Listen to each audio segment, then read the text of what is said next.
So let me explain exactly what we're going to do today.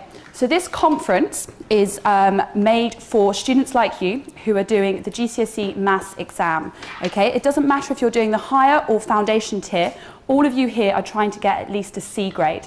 So all of the material we're covering is D and C material. Okay? The conference is set up into 4 sections. Okay? So we're going to be here doing some algebra, some number, data and shape. Okay?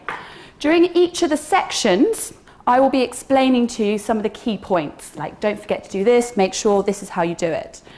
Once I've explained some of the parts, you will then get to practice in the work booklets that you have. Okay? After we've finished each section, we will then have an assessment, okay, which will be 10 minutes, 10-mark assessment, just to check what you can do and which bits you still need to practice. So session 1 on data consists of 4 elements. We are going to be looking at sampling and questionnaires, some stem and leaf diagrams, scatter diagrams, and frequency polygons. Okay, all things you've probably heard of before. We're just going to practice to make sure that you're 100% confident. Okay, sampling. I want you to make a comment on this sampling technique. It says you want to find out how much exercise people in your town do. So you want to find out how fit, how healthy the people in your town are. You decide to go to the local sports centre. Is that a good idea or a bad idea? I want you to write down a good idea or a bad idea and say why. 1 minute, off you go.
Okay, so from what I'm seeing so far, if you're going to the sports centre, the people that are going to the sports centre are already going to be healthy people. They've already chosen. So this would be a biased technique for sampling. So it's a bad idea because at the sports centre, people are already going to be healthy. A better place would be to stand outside the supermarket or in the town hall or somewhere that's a neutral place. Okay? Second one we're going to look at. You want to work out what proportion of a magazine is pictures. So what percentage of the magazine has pictures in it? You count the number of pictures in the first 3 pages. Is that a good idea? Bad idea? Why? Off you go.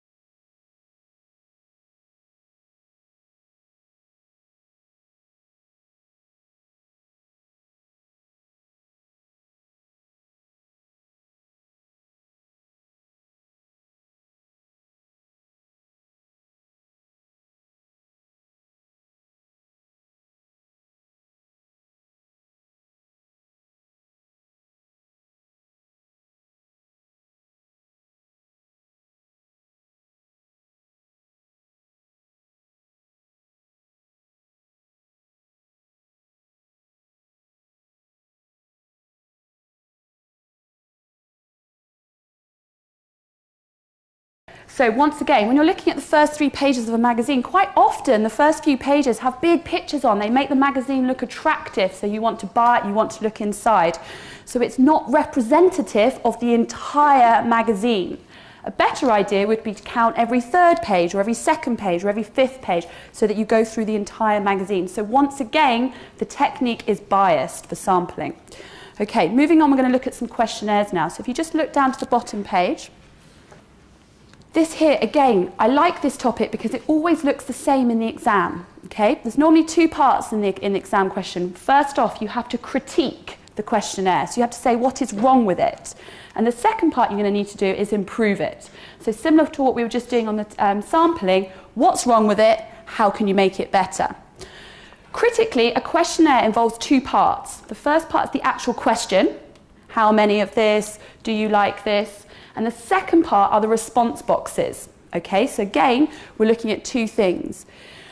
There's normally really, really obvious things wrong with questionnaires. If we have a look here, I've gone through them and they're again on your page for reference. First off, questions must state a time period. So there's no good saying, how much homework do you do? In a day, in a week, in a month, in a year? So you must have a time period. That's an often common mistake that's not there in the question. The response boxes, lots of things can be wrong with the response boxes. Firstly, they mustn't overlap, so the numbers cannot overlap. You need to see, is there a zero option or is there a more than option? Often those two parts there are missing. And the third one, which is really key, is about the options must mean the same thing to everyone. So if it says, how much homework do you do? And you say a lot, what does a lot mean? You might think a lot of homework is 1 hour. I might think a lot of homework is 3 hours. Okay, so this bit here, that it's better to have numerical options. So numerical options are better for when you're doing the response boxes. So now, on the next 2 pages, there are 3 questions. There's 3 questions. I want you to state what's wrong with them, and I want you to improve them. Off you go.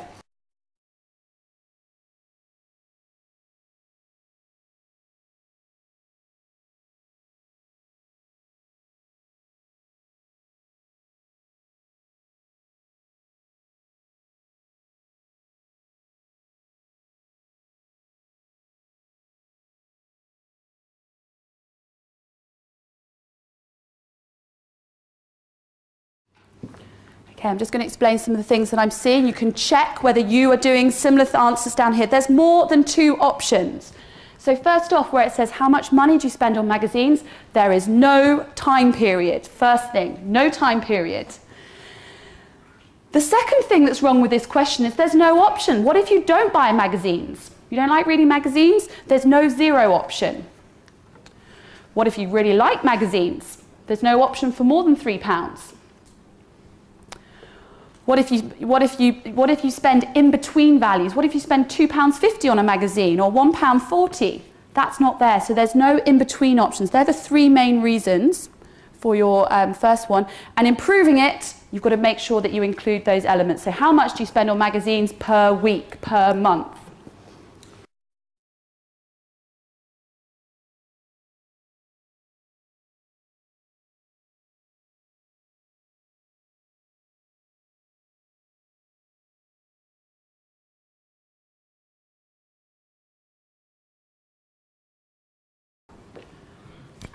Okay, the second example that I want you to look at is about how many pizzas you've eaten. So first off, how many pizzas have you eaten? A few and a lot. Immediately, there is no time period. Again, we need to know how many pizzas you've eaten in the last day, in the last week, in the last month. Really, really critical. Same thing again, a few and a lot. What does it mean? It means different things to different people. So again, when you improve it, you need to include numerical options. So I've eaten no pizzas, 1 to 2 pizzas, 2 to 3 pizzas.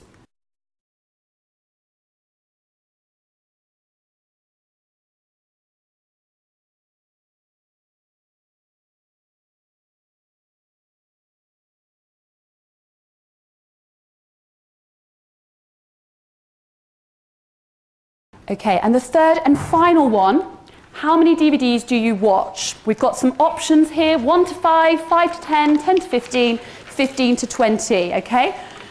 Similar things are coming up again, 2 things that are wrong, and then improve. Off you go.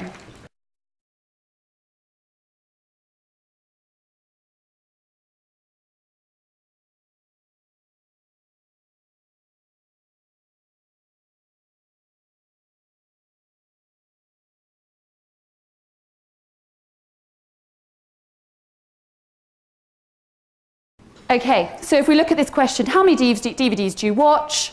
And we've got the response boxes there. Once again, the same thing is wrong. There is no time period within the question. Look at the response boxes. What if I watch 5 DVDs? Which one do I tick? The first box or the second box? It's a problem, they're overlapping. Okay, so make sure when you improve your questionnaire, they're not overlapping. What if I don't watch DVDs? What if I'm really addicted to DVDs and I watch lots? Okay, so once again, you need to make sure that the ends of the extremities are there. Okay, so that's sampling and questionnaires, quite straightforward, something that you should be really familiar with, and you've demonstrated that that's the case. So we're going to look at stem and leaf diagrams now. You've got 16 students, and this is their results in a test. Straight away, what I'd like you to do is to put that data in the table as a stem and leaf diagram. Off you go.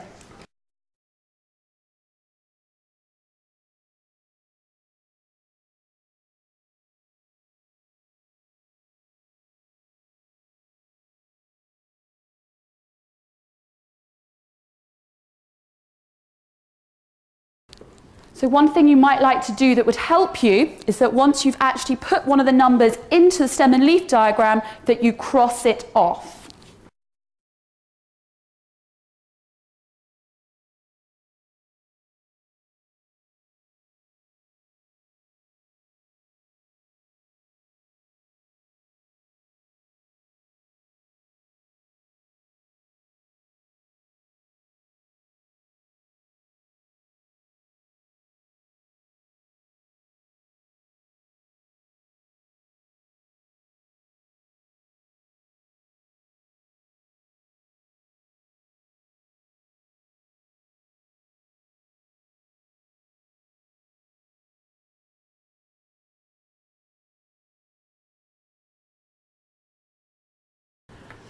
Okay, so if you look here now at the screen, this is your stem and leaf diagram.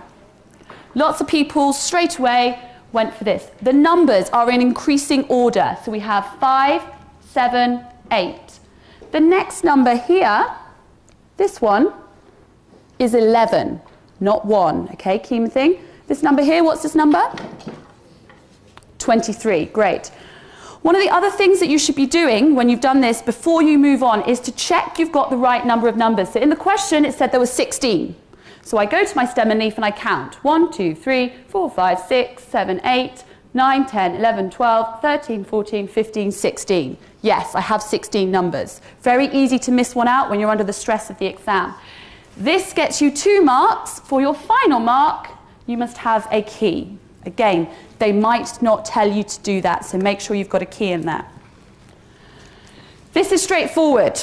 Everyone went for that immediately. There will then be a subsequent question, which will be about working out either the mode, the medium, or range. I'd like you to do that now. Can you work out the mode, the medium, and the range of this data?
Okay, if we have a look through this now together, We've got our stem and leaf diagram with 16 numbers in. You have put the data in.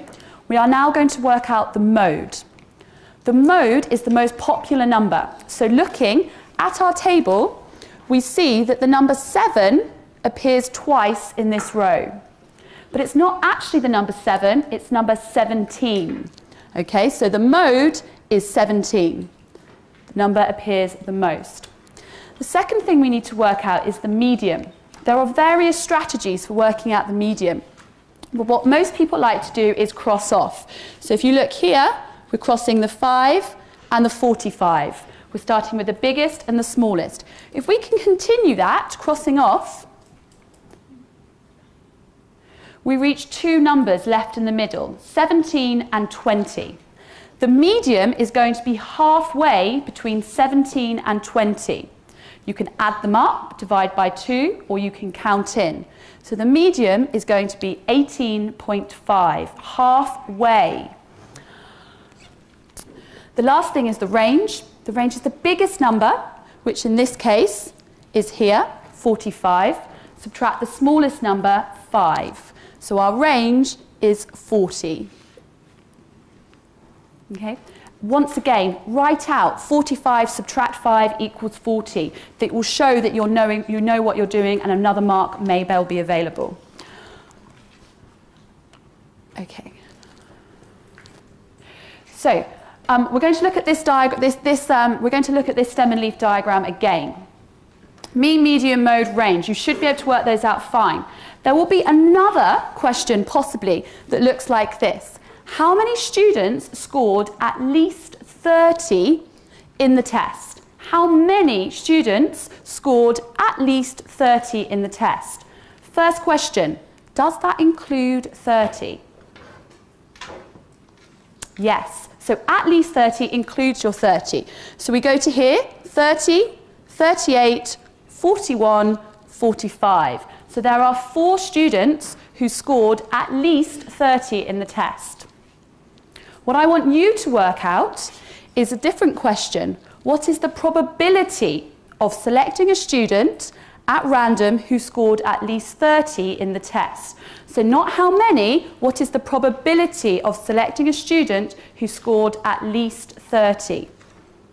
Have a think, write down the answer on your page.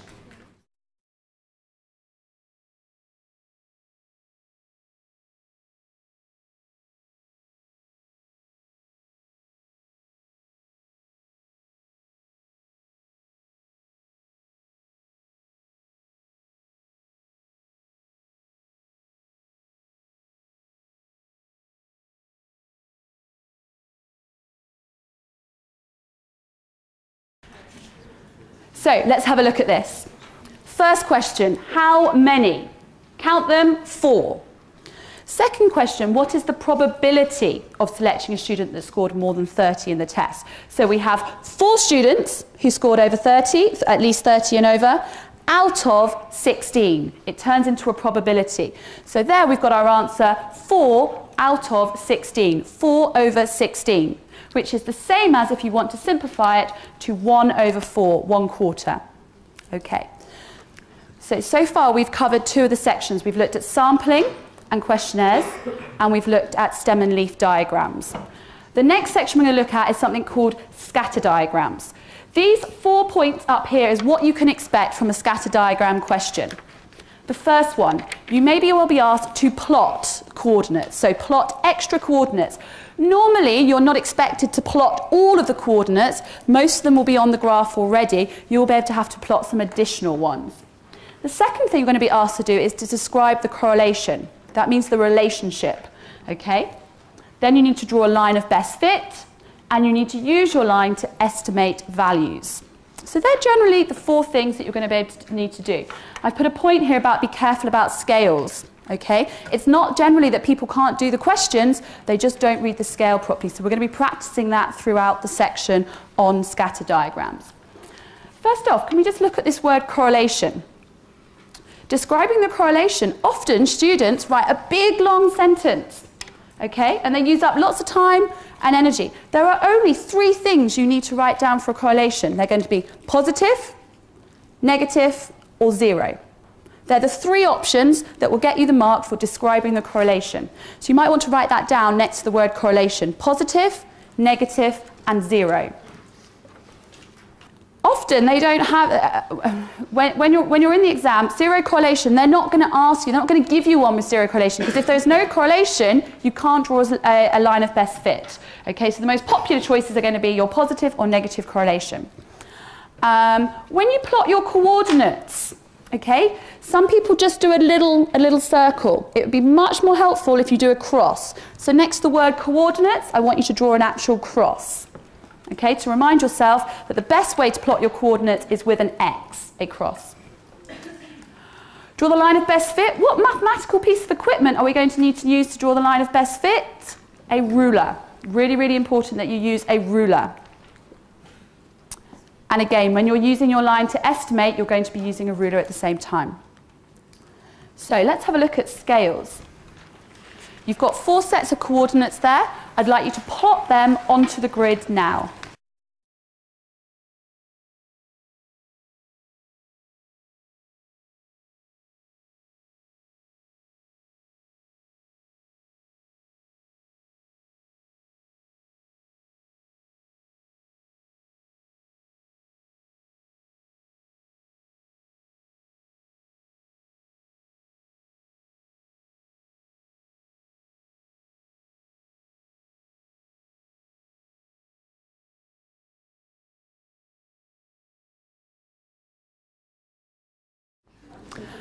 Okay, if we just have a look at where these points are meant to be. The first one is very straightforward because it's actually on the line. You've got 10 labelled here and you have your 1,000 labelled here. So immediately, straight away, people have done those. The next one gets trickier. We're looking for 3. So if we start here and we count 3, 1, 2, 3, maybe that works. I don't know. 3 is not labelled. But if we can continue for 5, we know it's not going to work because 5 is over here. So we go back to the origin and we count again. Last time we counted in ones. Let's try 2 this time. 1, 2, 3, maybe. 4, 5. Yes. Okay? So when you do these, just take your time. There's no rush. Okay? And do almost like trial and error. First off, try 1. Does it work? No. Go back, do 2. Okay, so we've got 3 there, and the same thing when we're going on the y-axis. Here, we go from 0 to 500. Here there are 10 squares to go up, so is it in 1, 100, 200, 300, 400, 500? No. 500 is up here. Go back, try again. Okay? Every question we do from this point onwards, do that technique of thinking, am I actually plotting the point in the right place? Let's look at the next one. So on your page, you have two different scatter diagrams. The first one, you can see the points are going up. From left to right, the points are going up. This case is going to be a positive correlation. The second one on your page, the points are roughly going downhill. We start here at the left, and it goes down. Okay? When the points are going down, we call that a negative correlation. Now I can tell that by not even reading the points, but let's have a read of the points. It says here on your y-axis, life expectancy, and the total number of cigarettes smoked. Okay? So that would tell me that if I'm down this end, and I don't smoke any cigarettes, I have a high life expectancy. And the more and more I smoke, science says, or science has proved, that your life expectancy is going to decrease. So that's where you've got your negative going downhill. That makes sense. So on the next page, you have 6 scatter diagrams. I want you to identify which ones are positive, which ones are negative, and which ones are zero correlation. Write the letters underneath the 3 different types of correlation.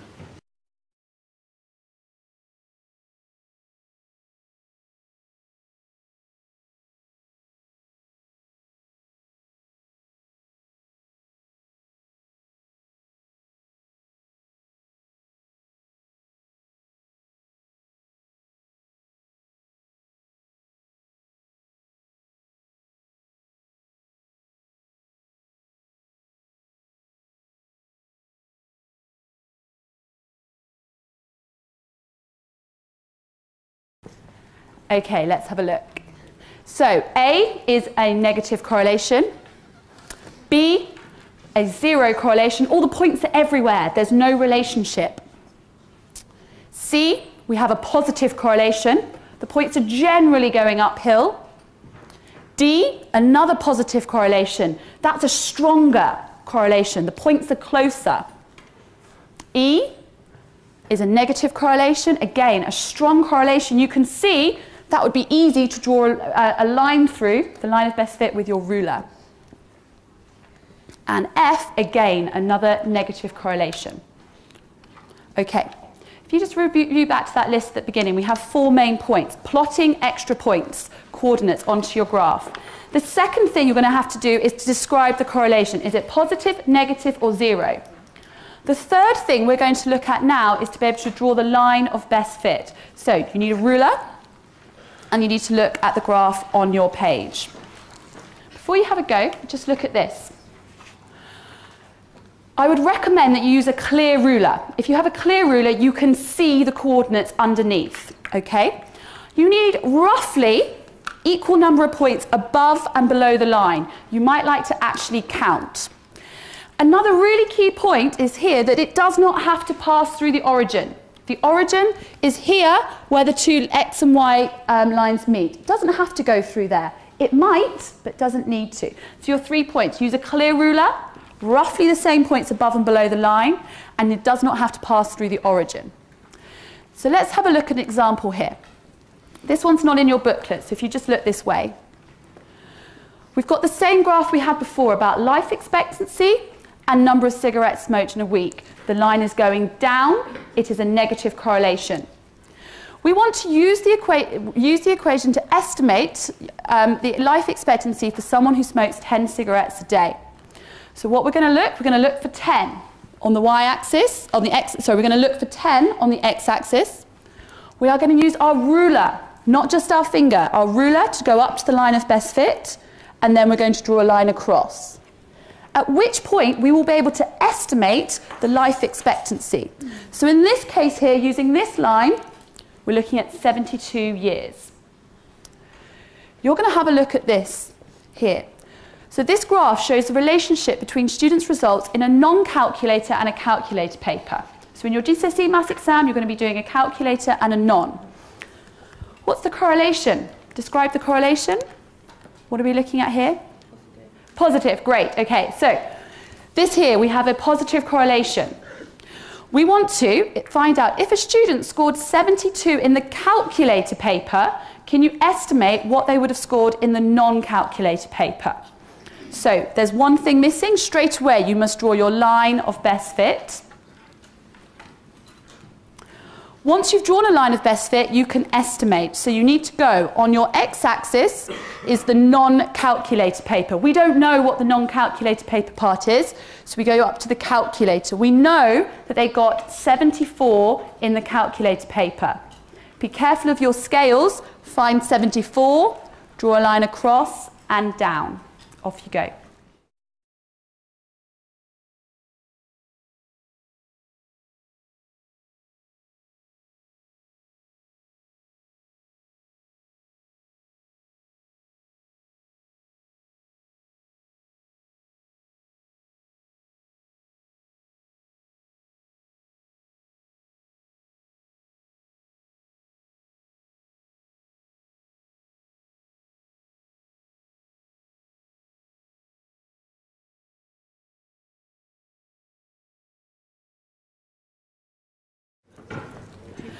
Okay, once again, an absolute critical point is to be able to identify where 74 is.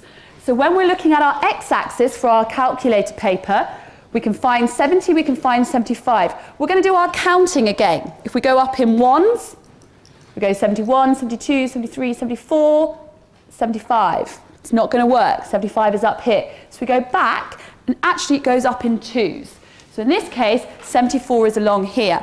Straight ruler out, then straight ruler down. I can see this situation on lots of people's. The next step is to identify what that value is. Again, be careful of the scales.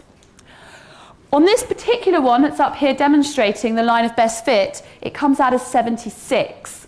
It will vary. Everyone will get a slightly different answer depending on where you drew your line. Okay, so somewhere in the region of 76. And when you do the exam, the examiner, there is a margin, so possibly something from 70 to 78. Okay? Right. You're going to try one now from the top, plotting, describing, line, estimating. Off you go.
So what I want you to do now is to have a look at the screen. On here are all the answers from the question. First off, you've got your two coordinates that you've plotted. We have our first one here and our second point here. Check they are in the right place. Your second point was to describe the correlation. This is a negative correlation. The points are going down from left to right. The orange is your line of best fit. The line of best fit is roughly in the middle. Here we have 1, 2, 3, 4, 5 points above, below 1, 2, 3, 4, 5. So in this case, where I've drawn it, it's perfectly in the middle. 5 points above, 5 points below. You might want to check where yours is. Have a quick count. How many above, how many below? Question 4 and 5 are about estimating. This is what my blue line here is for, and my green line. Here again, you can see that there is a margin. On my line of best fit, it comes out as 12. Yours might be slightly lower, slightly more. That's okay. Same thing over here. Mine comes out at 235. Yours might be slightly below, slightly above. Okay, so make sure you're reading the scales properly and you've got that line in roughly the right place where you've got almost the same number of points above and below the line. So that's the scatter diagram from the top, all 4 elements in place. The last part of this section is frequency polygons. So if you look onto the next page, we've got a grid like this. You'll notice that here we have groups, 0 to 10, 10 to 20, 20 to 30, etc. These are groups, sometimes called classes, and they have a frequency associated with them. Before you're asked to do a frequency polygon, or sometimes after, you may be asked to identify the modal class. Very similar to earlier when we looked at the word mode. Mode being most popular. Modal class being the most popular class, the most popular group. So we look here at our groups. These are our groups, and we're looking at which one's the most popular. It's the one with the highest frequency. So in this case, the group with the highest frequency, which is the one with 8, which corresponds to the group 20 to 30. Okay, so that's just a quick 1-mark question to be gained.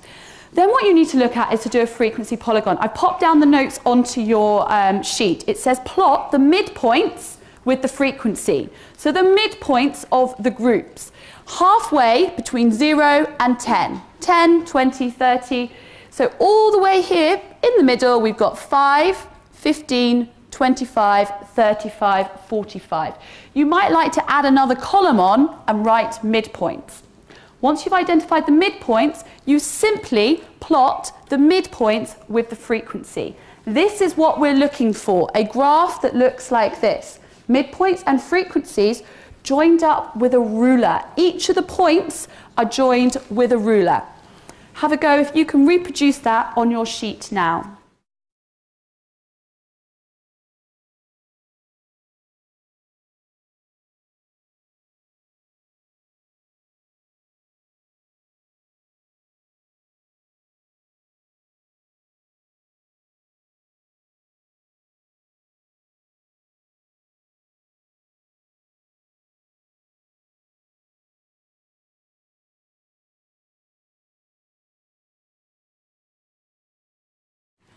So let's have a look at this frequency polygon again.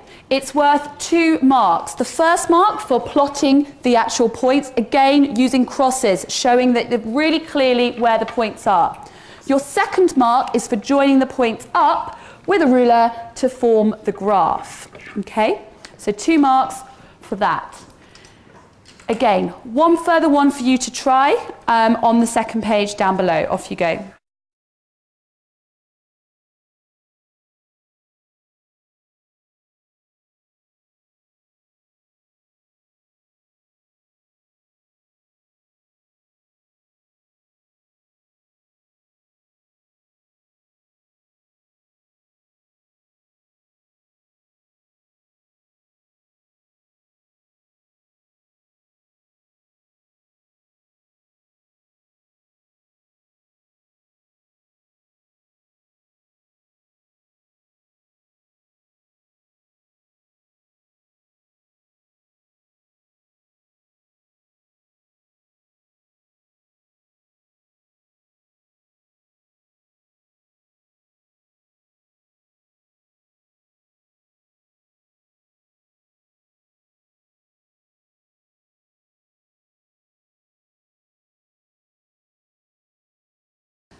Okay, so the question I've asked you to try is about 60 students taking a science test. The test is marked out of 50. We have a table with groups in again, classes. If we look at the frequency, we start with 4, 13, 17, 19 and 7. So the highest number there is 19, so the corresponding class is the 30 to 40 class. Our modal class is 30 to 40. Once again, when we're asked to do the frequency polygon, we're looking at plotting the middle with the frequency and joining our points up with a ruler to create the frequency polygon.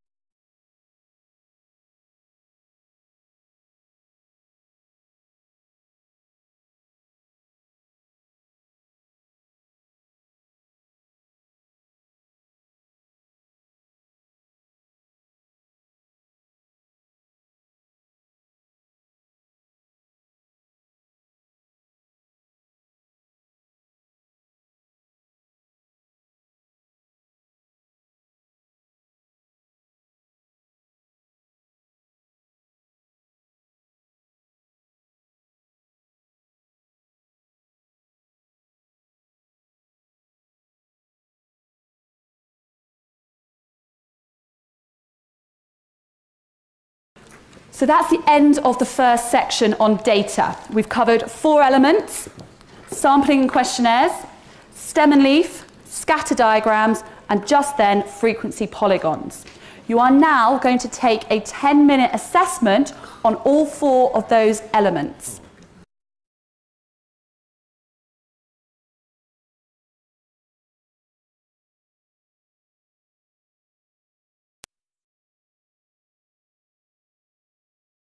Session 2 is on algebra. We've got 4 things to cover: simplifying, substitution, expanding brackets, and rules of indices. Again, non-calculator, always, always, always come up. There will be a page of these type of questions. You need to get them, look at them, done, okay? So really, really important. The whole thing, this whole section is going to rely on you being really, really careful about one thing, which is negative numbers.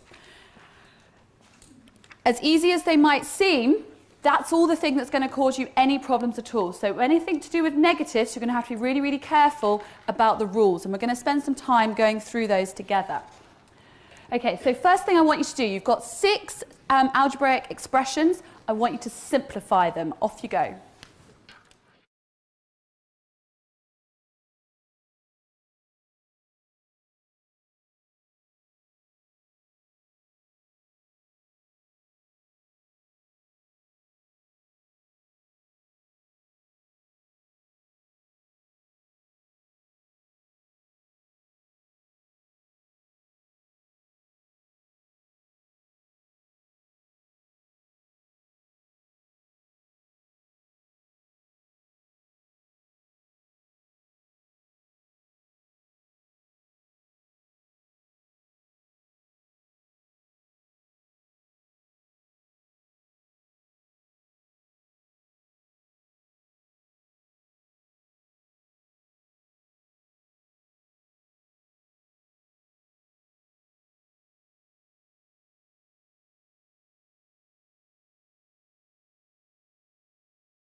Let's have a look at these. So our first one, we have A plus A plus A plus A plus A. We're adding up all the A's to be able to get 5A. Our second one, we have 4R and 6R. Altogether, we have 10R. The third one, slightly different here, we have a multiplication. So we have 5A multiplied by 4B. We look at our numbers first. 5 times 4 is 20. A multiplied by B is simply AB. So what we're looking at there, 4 times 5, 20. A times B, AB. We don't put the multiplication sign in the middle. The next one, we have a combination of C's and D's. So I saw someone do it really well over there. They looked at the C's together. So if we look at the C's first, 4C, take away 2C. This here is key. 4C, subtract 2C. We're left with 2C. We're looking at our D's, 4D here, and here just 1D. So altogether 4D. So 2C, add 4D. Alternatively, it doesn't matter if it's the other way round, you could write 4D plus 2C. The next one, we have a multiplication again here. We look at our numbers. 4 times 3 is 12, and then we have x multiplied by x, which is going to give you x squared. Really important that you have it to the power 2. 12x to the power 2, 12x squared. And our final one down here is similar to number 1, but instead of adding, we are multiplying all these letters together.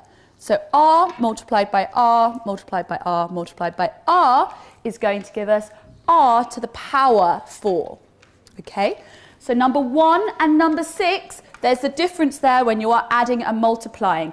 Again, under the pressure of the exam, when you're sitting there, sometimes it's easy to make those mistakes. So slow down, think. Am I multiplying? Am I adding? Okay. These skills of simplification, again, are going to reappear in the other parts that we do further through this topic. Let's look at negatives immediately. So, there's two parts to the negatives. There's multiplying and dividing, and adding and subtracting. When we're multiplying and dividing, it's very simple to think about these 2 points. If the signs are the same, then the answer is going to be positive. If the signs are different, then our answer will be negative. So let's have a look at some together. Our first one, we have 3 multiplied by 4. Here, both of our numbers are positive. Both positive numbers, so they are the same. So our answer is simply going to be 12. Let's look at the next one. This time we have a negative 3 multiplied by a negative 4. Negative, negative, both the same. So if they're the same, our answer must be positive. So once again, our answer is 12. Then look at the next two. We've got a negative and a positive and a negative. Both different.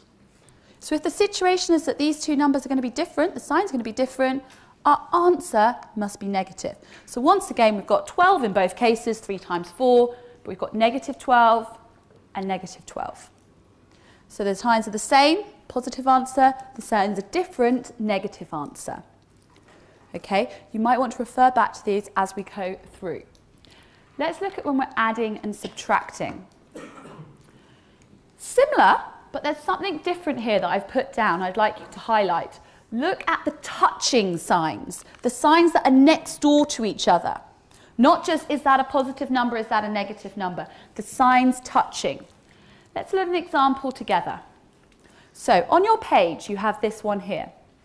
20, add, subtract 6, positive, negative 6. Here, the signs that are touching are not the same, so it becomes negative. If they were both adding or both subtracting, then this here would be positive. So this is what I mean by the touching signs. So we have 20 subtract 6, and we get to 14. Let's look at the next one. We have 20 subtract minus 6. Two negative numbers here together. Two negative signs together here. They are both the same and they are touching. The two signs are touching and they're the same. So we're going to have 20 add 6.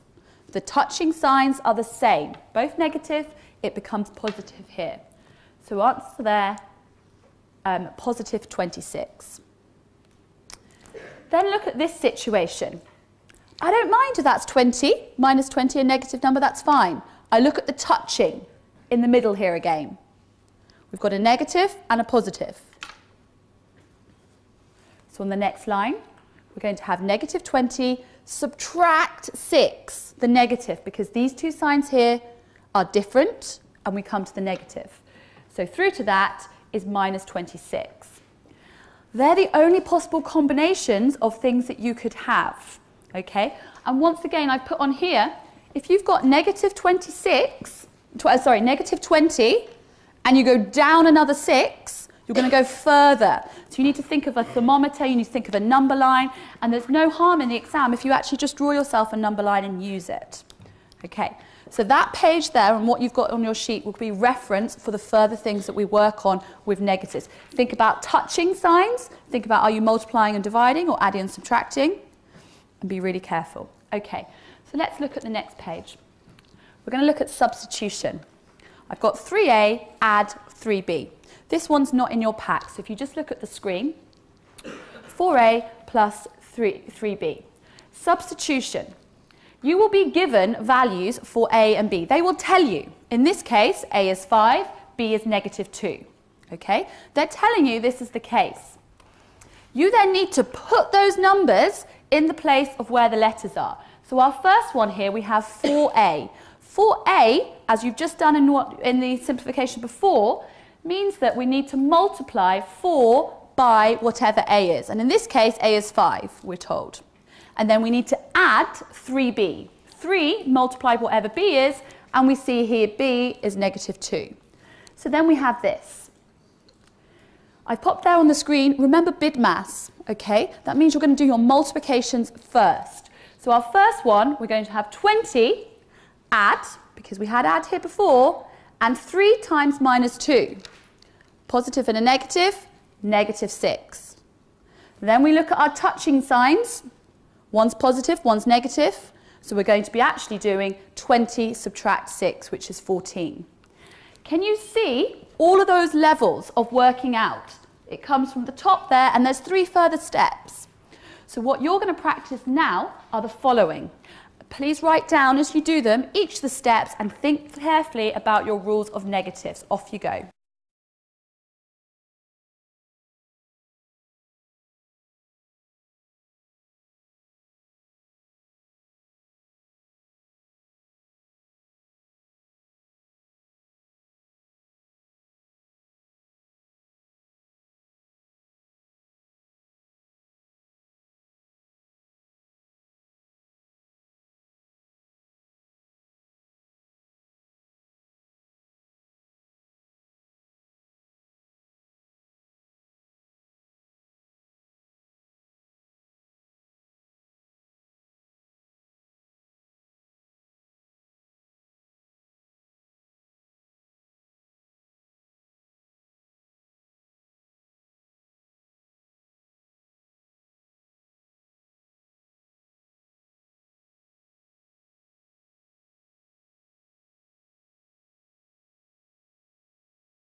Let's have a look at these.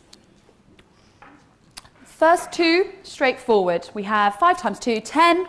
Next one, 3 times 4, but it's 3 positive multiplied by -4. 1 positive, 1 negative, -12. Next one, again, straightforward. We're dealing with all positive numbers, 23. The next one, really, really careful. We have 2, subtract, because it was there first, -4. Here, now, 2 signs are touching are the same.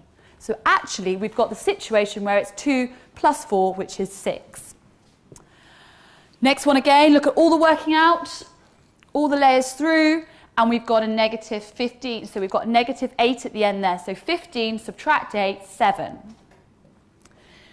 The next one, really, really key that you've got 3c squared. The first thing you do is square your c.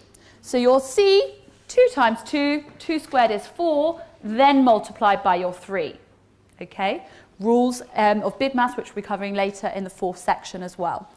And our last one, -4 squared, -4 multiplied by -4, two numbers that are negative multiplied together, positive 16. Okay, so that there is substitution. Substitution also appears in other places during your exam. If you turn over the page, we're going to look at substitution in the context of linear graphs. Okay, so there's a possibility in the exam that you will be given an equation of a graph, such as y equals 2x plus 5. You will then have to generate the coordinates. Sometimes they give you a table, sometimes they don't, okay? You will be able to fill this table in by substituting your values. So you have your equation, you have your values from x from -3 to +3. The best place to start in all of these cases is right in the middle here when x is 0, nothing. So you go up to here, we know 2 times 0, 0. Add 5, in here we're going to have 5. So 0 plus 5 is just 5. The first one I'd always do would be that middle one for 0. And then start on the positive. So then go right. Let's do the situation when x is equal to 1. So we have here 2 times 1, 2, add 5, 7. And the next section, when x is 2, we have 2 times 2 is 4, add 5, 9. And then I stop and I think, actually, I can see something here. I can spot a pattern. So we see here we've got 5, 7, 9. We can see that each time we're adding 2. So our next one, without even doing the working out, I can see is going to be 11. Okay. Now, could I work backwards? If this one is 3, could I go here? Sorry, if this one is 5, could I go here and work backwards? Yeah, absolutely. So here we're going to have 3, go along again, subtract another 2, 1, subtract again, -1. So that way you have avoided the negative potential pitfalls, and everything now you go up and you add 2 each time. And then you plot them onto your graph. So what I'd like you to do now, on your graph, I'd like you to plot that table of information and then use your graph to estimate values of x and y.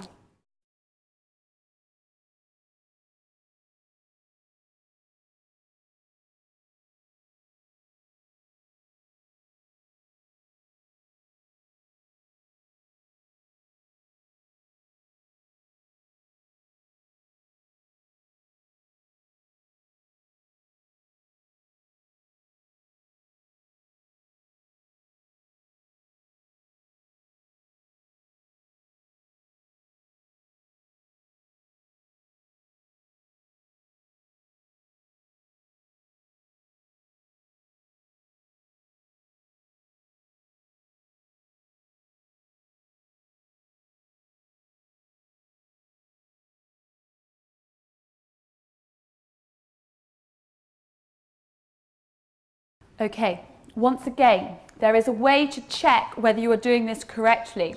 When you start plotting your points, they should be forming a straight line. If the case arises that all of them are in a line except for one that's over here, you've possibly made a mistake. You need to go back and check.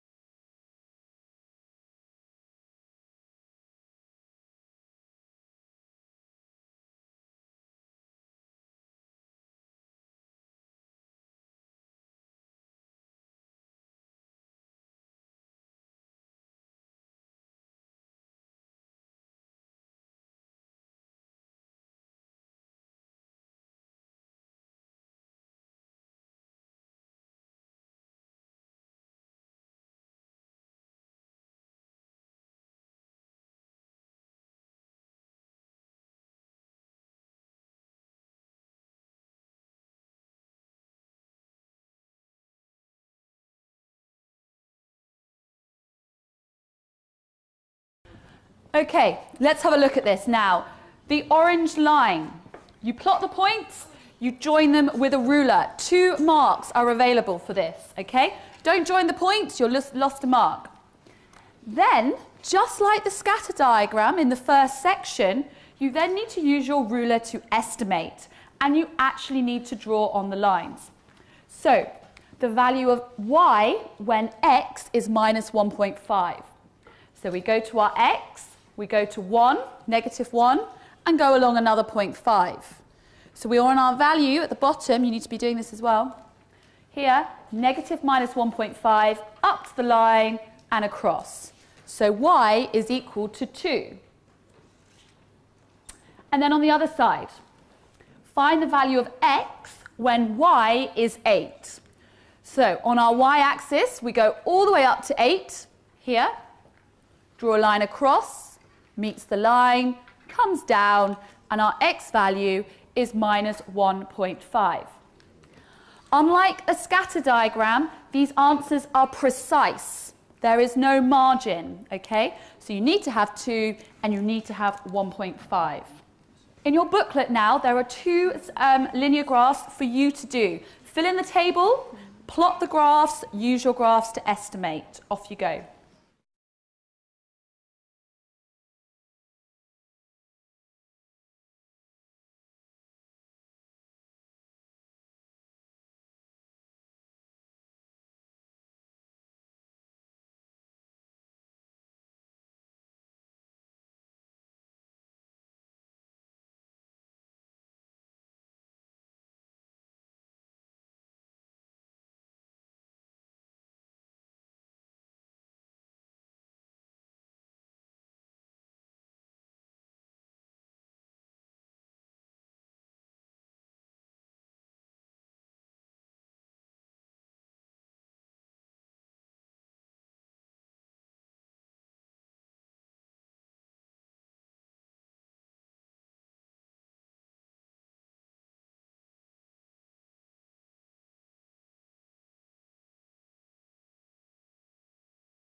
So in this example, we have a different equation, y equals 2x plus 2. We have a table to complete. Again, some values are already done for us. They've already done the easy one, the 0. So we can start with the 1 and put in 4, 6, 8. At which point we've spotted the pattern. We're adding 2 each time. Therefore, when we go to the 0 here, we know that this space here is going to be negative 2, subtract 2. Once again, you get the lines, plot your points, and they line up perfectly on a straight line with a ruler. The next part, you need to use your graph to estimate the value of y when x is negative 1.5. So if we go to our x value, if we go to our x line, start at 0, go to the negative side, go to minus 1, and then another square for minus 1.5, halfway there. At which point we drop a line down and across, and then we find the value of y, which in this example is minus 1. Okay, again, use your line, use your rulers to draw the lines in. Okay, the third example in your booklet is one without a table. Okay, if there is no table given, create your own table. So create your own table, plot the graph, and then estimate if asked to do so. Off you go.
Okay, let's have a look at this one.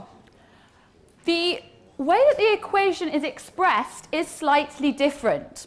We have this time x plus y equals 4. Okay, so instead of y equals 2 times x plus something, a slightly different rearrangement. Don't be put off. We make our table. It tells us it needs to go from -2 all the way up to 5. We start on our 0 again. Let's have a look. If we look at our equation, if x is 0 and we need to add something, add y to get to 4, 0 plus 4 is going to give us our 4. If x is 1, in this case here, we're going to have to add 3 to get to the 4. Very, very simple. If you start here again at the 0, we find a pattern, we're adding 1 every time. Then we can go to our negative side, and we can look here, and we know that we're just adding adding 1 to get to 5, adding another 1 to get to 6. And then it looks quite straightforward. How does the graph look? Plot our points.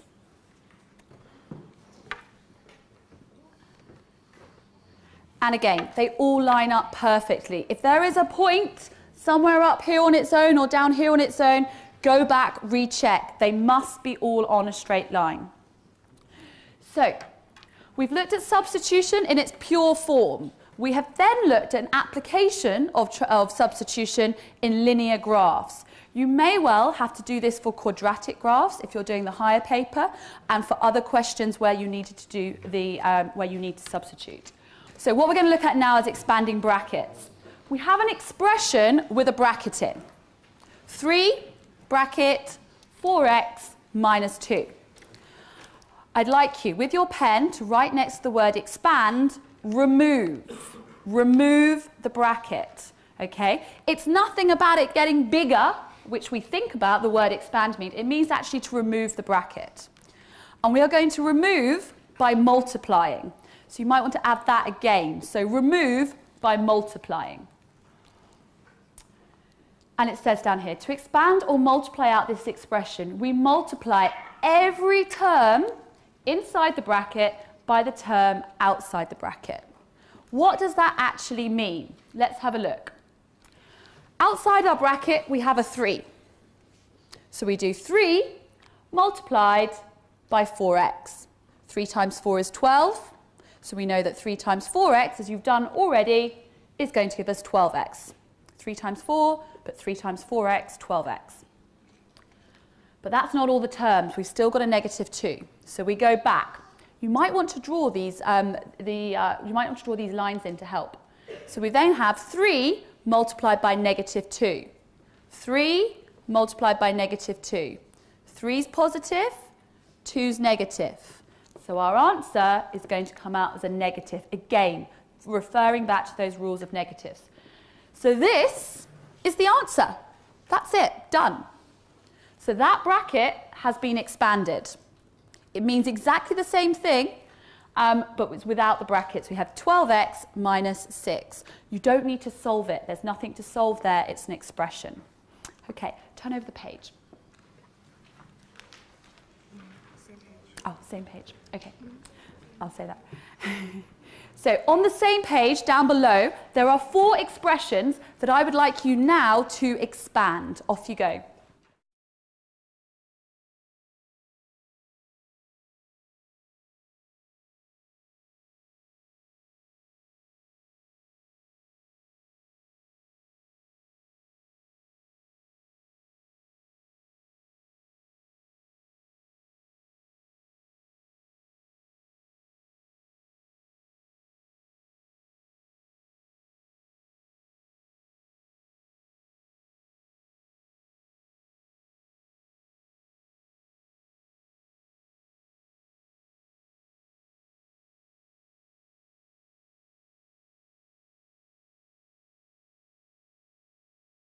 Okay, let's have a look at these.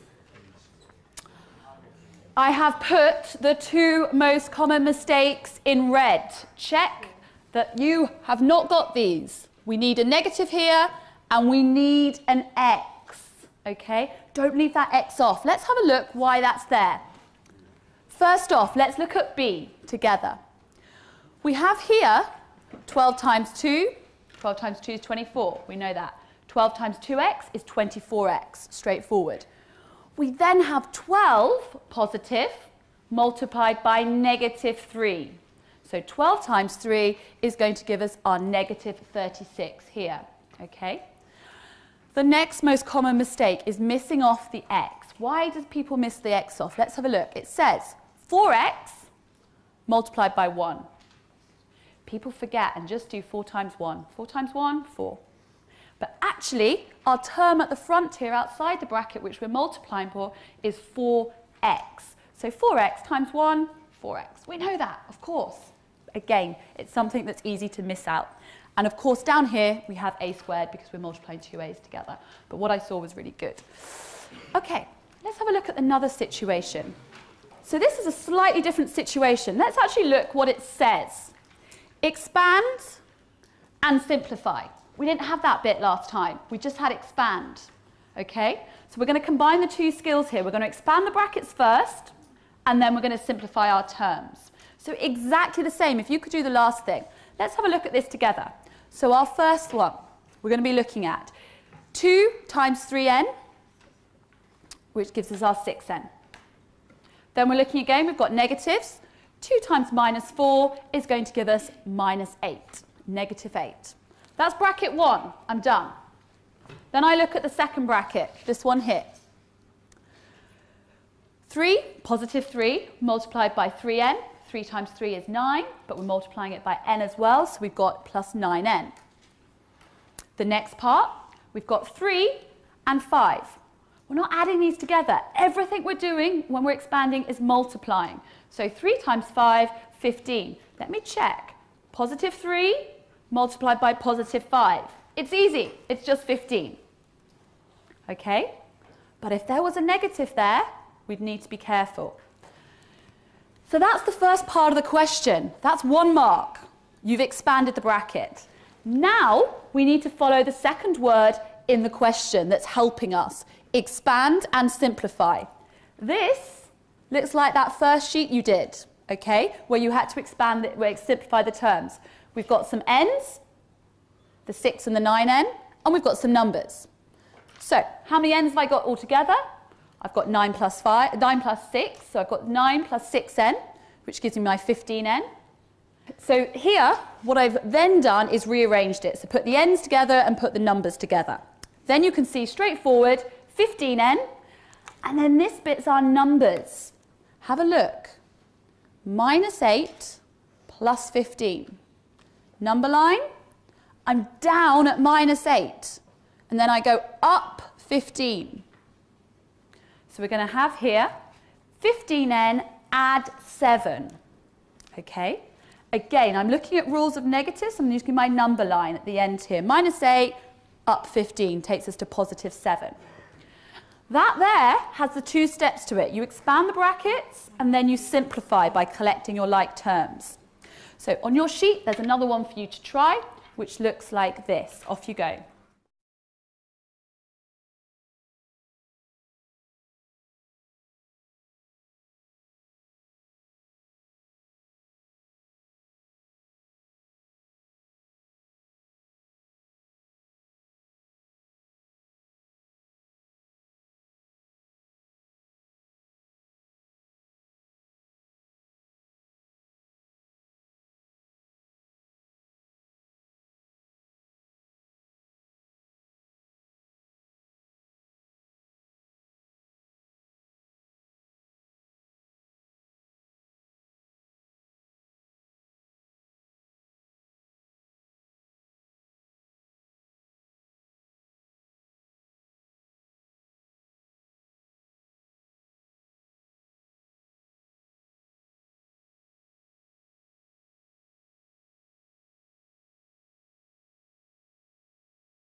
Okay, let's have a look at this one.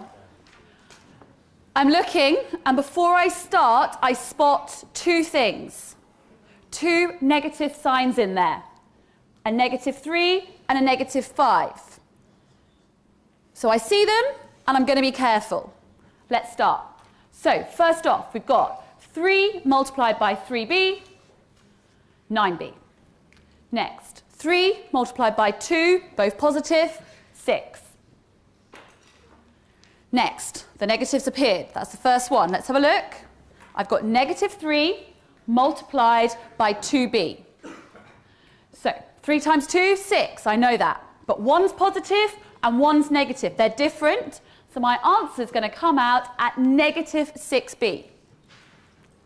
I guarantee you're all fine at this moment. Okay, everyone's got to this bit. Let's look at the next bit together. Negative 3 multiplied by negative 5. Negative, negative, the same. If the signs are the same, our answer is going to be positive. So at the end there, we've got a positive 15. Okay? We've expanded. We must now simplify. Let's have a look. Get the b's together, get our numbers together. Rearrange them to make it easier. And we're looking here at 9b, take away 6b. Just left with 3. 3 b's. Then my numbers here, they're easy. There's no negatives involved. 6 plus my 15 is adding 21. So your expression at the end, when you have expanded and simplified, is 3b plus 21. Just look back at that negative again, in case you got it wrong. So here, we are dealing with single brackets, expansion, and simplification. Okay. So, moving on now. This is a different situation. If we look up here, we've got 2 brackets next to each other. X plus 4 and x plus 2. This is called double brackets. 2 brackets next to each other. You may have various techniques of working this out. I would suggest if you don't have a technique, then I would adopt this one. If you have a technique, do it, check you get to the same answer. So we have here a grid. This up here is x and 4. That's from the first bracket. Down here, we have x and 2. That's from the second bracket. But it doesn't matter which way you put it round. Okay? Here, I put a big X to remind me I'm multiplying. Everything I'm doing with the brackets is multiplication. Then I've got 4 spaces. You need to fill those in by multiplying our numbers together. So here, we have x times x. Here, we have 4 times x. Here, 2 times x. And here, 4 times 2. So in these spaces, we're looking for the following: x squared, 4x, 2x, and 8. So we have 1, 2, 3, 4. 4 terms. It doesn't matter what numbers you started with or what letters you started with. You're always going to end up with 4 terms. If I look at these terms now and write them out in a row, I've got an expression that looks like this. It's actually called a quadratic because of the x squared. We've got an x squared, a 4x, a 2x, and a number at the end there, 8. There's something I can do here for my final mark. Again, it's simplifying. If I look at these two, they're both the same. They're both x's. So if I've got 4x and another 2x, altogether, I'm going to have 6x. So this here is my simplified expression. I had a double bracket, I had 4 terms, and I simplified to 3 terms. That happens every time. Okay? Double bracket, 4 terms to 3 terms. The double brackets that are going to appear on your paper that you're going to see are going to follow the same pattern. Okay? There's something else called FOIL you might do, or there's something else where you can do smiles over the bracket. So that's another technique you might want to use. On the following page, you have 2 expressions, which are double brackets that you need to simplify. Off you go. Expand and simplify the double brackets.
So if we look at these now together, we're expanding two brackets. Our first expression is all positive.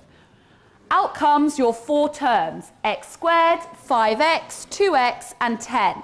Your four terms then must simplify to three terms. So you come out with x squared plus 7x, our 5x and our 2x added together, plus 10. Our next expression, there's a negative. We see it, we spot it, we don't get put off, we be careful. So out comes our four terms. Whatever method you've used, you're going to get those four terms. An x squared again, positive 2x and negative 3x, minus 6. So right there in the middle, we're going to come out with negative x.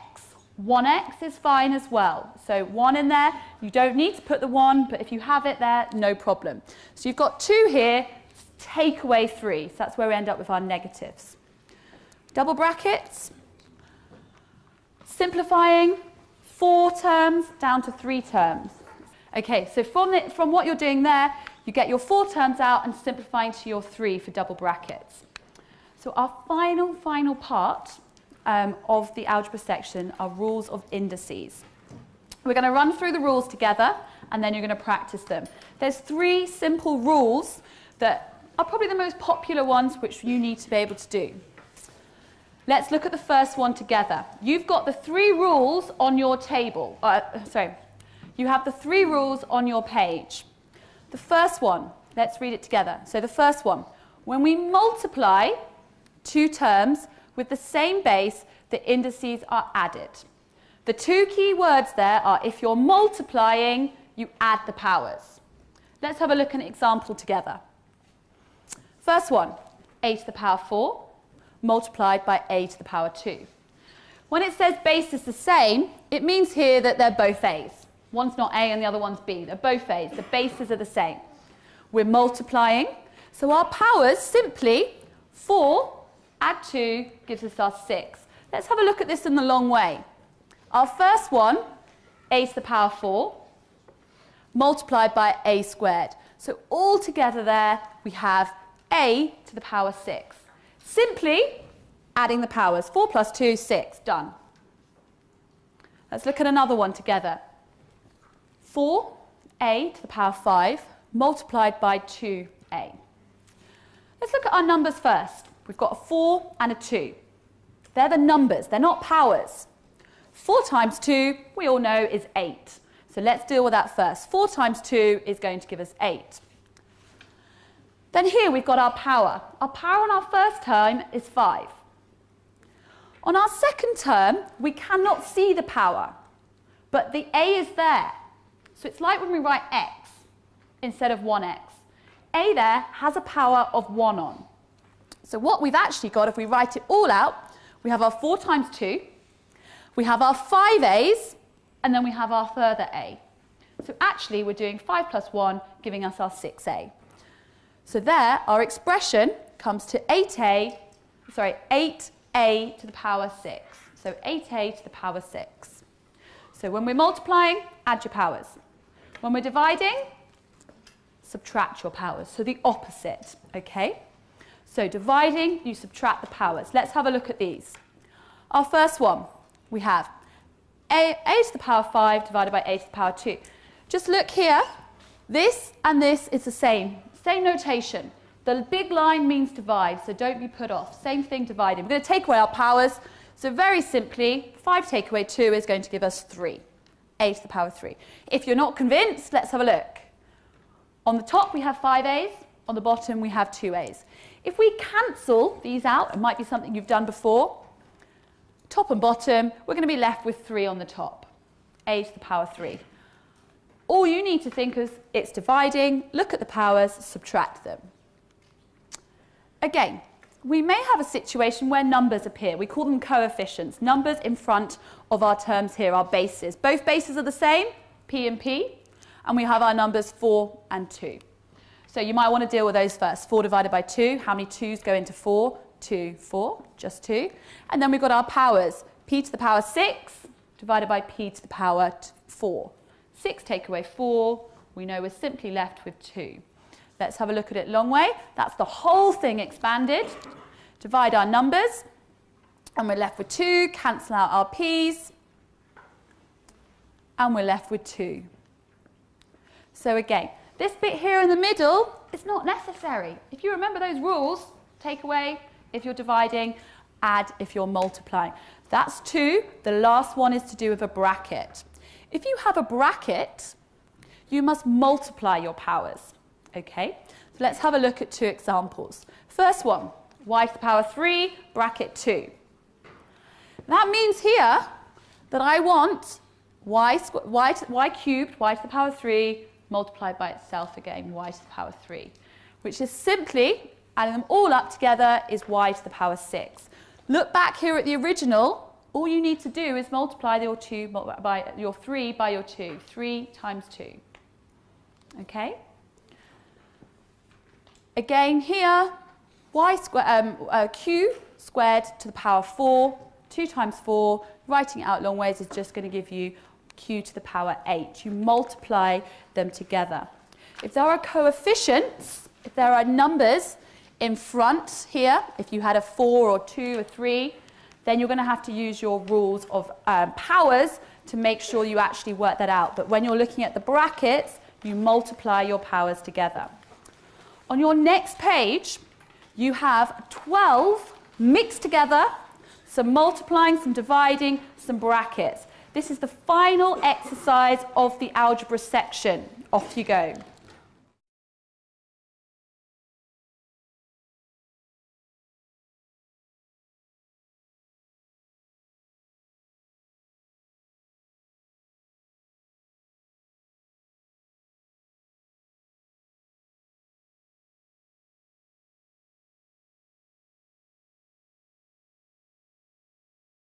So once again with these questions, the rules of your rules of negatives are very, very important.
Okay, if I can ask you to look back this way.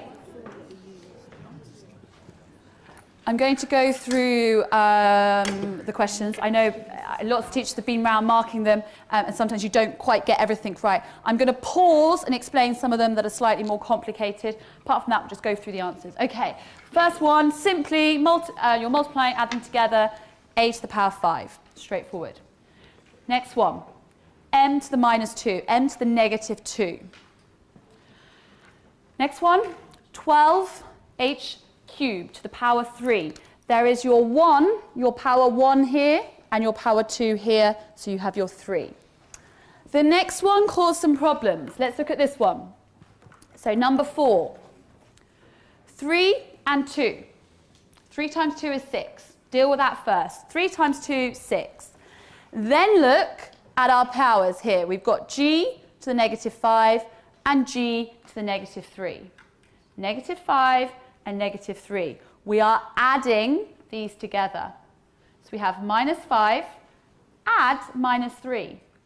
Add minus 3. It's going to become negative. So here we have the situation where we go from minus 5 and down another 3 to minus 3. So 6g to the minus 8. Next one, a squared, a to the power 2. The next one, n squared, n to the power 2. This one here, number 7. Number 7, look at your numbers first, your coefficients. 10 divided by 5. 10 divided by 5, how many 5s go into 10? 1, 2, straightforward. The next bit, we're dividing, so we subtract our powers. We're dividing, we subtract the powers.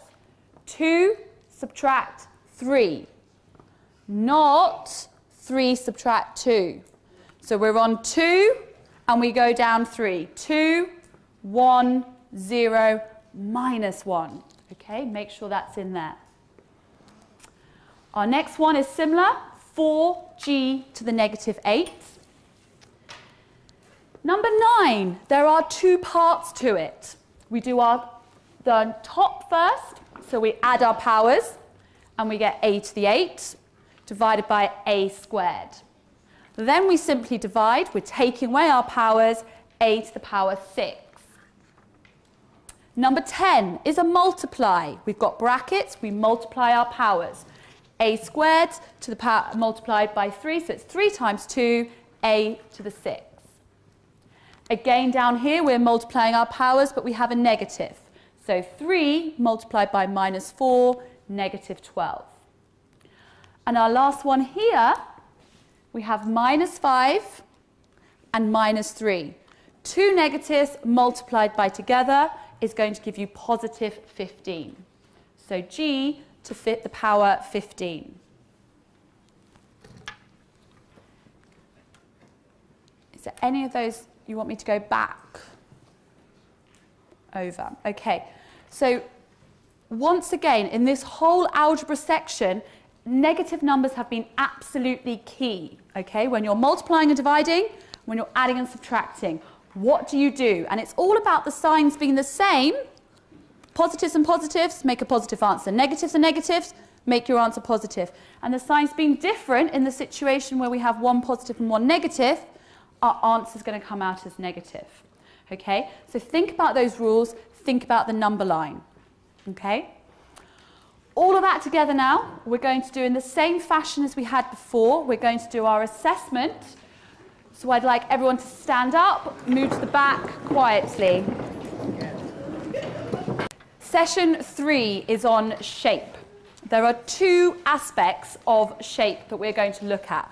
One is transformations and the other is Pythagoras. Why are we doing these topics? Because they come up all the time, okay? With transformations, it comes up twice. So you know some topics come up on the non-calculation, the calculator. Transformation comes up twice on both papers, okay? There are 4 types of transformations. I'm sure you're familiar with them. We're going to go through all of them. Pythagoras' theorem is another popular topic. often on the calculator paper, but not always, okay? You need to be prepared for both papers with Pythagoras, but often it is on the calculator paper because it requires you to use a square root button on your calculator. So we're going to look at both of them together. The first thing we're going to look at is Pythagoras. Straight up, you see this on your exam paper, ask yourself, what should you be thinking as soon as you see that shape? You then see this, and you're thinking again, what shape is it? This might be something, a question around a window frame, and it might have a line going through it, it might not. You might see something like this, that same shape appearing within a circle. If you are doing the foundation paper, you must be thinking Pythagoras' theorem. If you are doing the higher paper, you first off think Pythagoras' theorem. You check, is it Pythagoras' theorem?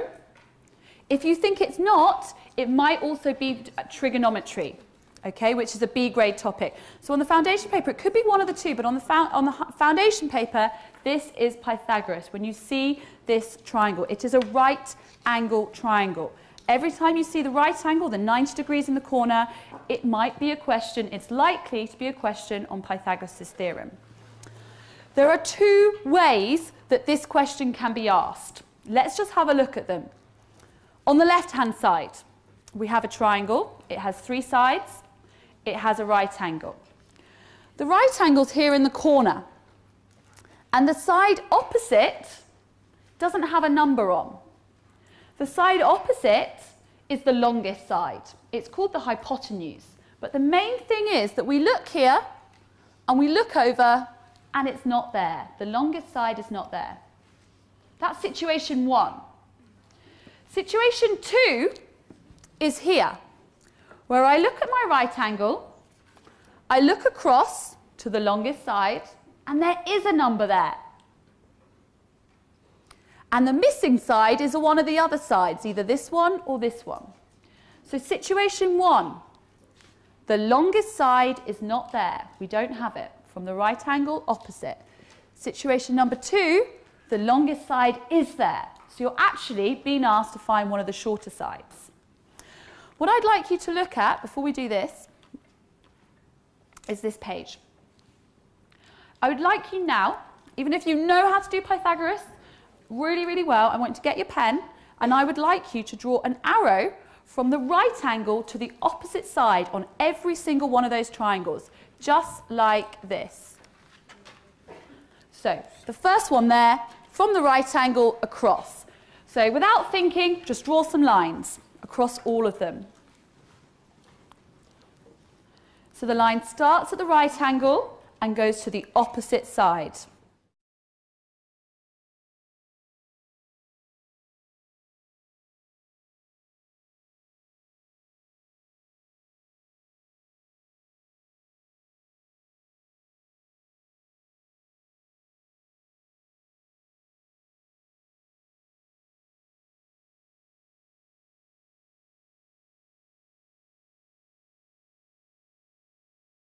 Let's go back now to here. Our two situations. On the left here, we have the situation when we are finding the longest side. Very, very simply, you must do four things, which are squaring, squaring, adding, and then rooting, square rooting. Okay? So here, when the longest side is not there, we square, square, add, square root. You might have some method to remember those steps as you put them down. What does it mean? What does square mean? Square what? Add what? Okay, let's look at the other side. Situation two, where the line from your right angle out, the side is there, the number is there. It is almost identical, the steps, except for here, we are not adding our two numbers together, we are subtracting them. So situation 1 and 2, on our left we add and on our right we subtract. What do those numbers actually mean though? What numbers do we square? What numbers do we add? What do we subtract? Let's have a look. On our left hand side here, we have our numbers 5 and 12. There are two numbers of the sides that are there. They're the numbers we square. So we square our 5, 5 times 5, 25. We square our 12, and we get 144. We then add those two numbers together to get 169, and then we square root. This symbol, this button here, is a button on your calculator that you press. I'm sure you're all familiar with it and have done it before. Students often like to write these 4 steps down to remember in the exam, and then next to them actually show the examiner that they're squaring 5 and they're squaring 12. Okay? Similarly over here, we square our numbers. The only difference is this here in the middle. We are subtracting. So we're left with 526. All those steps we're going to come back to in a minute. Okay? Back onto this side. Once you have done all your arrows, as I've asked you to do, like this, what I'd then like you to do is go back to your triangles and look at this one. Am I going to be adding or am I going to be subtracting? Is it situation 1 or situation 2? Look here, the number's there. The longest side is already there. So in this case, we must subtract. What I want you to do now is to go through all the other triangles, work out, is it adding or subtracting? Write that down next to the triangles. Add or subtract.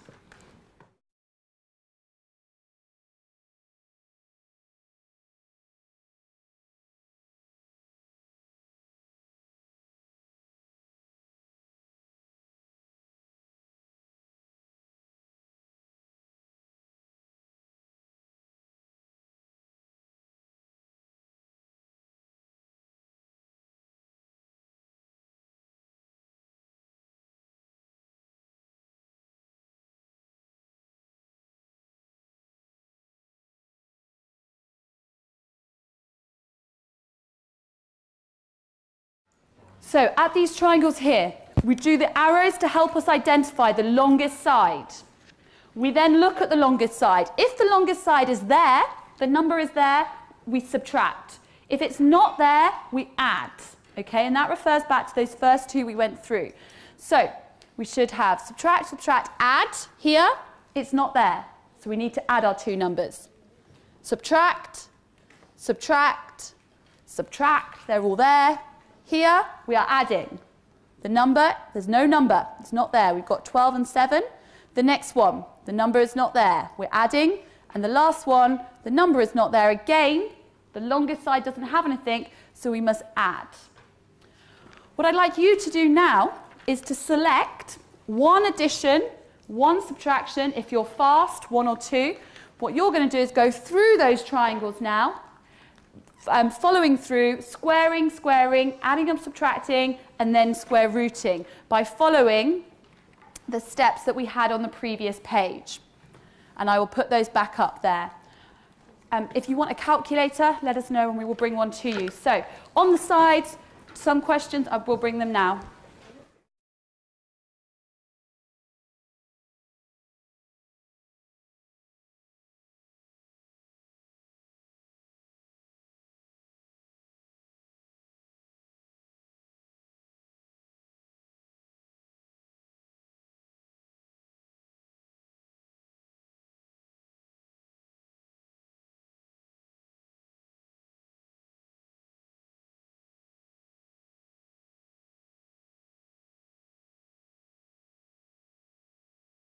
Okay, so just as you're doing those, you can just listen. It's really important you have your own calculator. I'm sure I'm not the first person that's told you this, so that you actually know how to use it in the exam. The second point, when you're doing these questions, you select the triangle you want to work out, and just as it's up there on the board, all of the steps you need to demonstrate. In whatever you type into your calculator must also be shown on your page.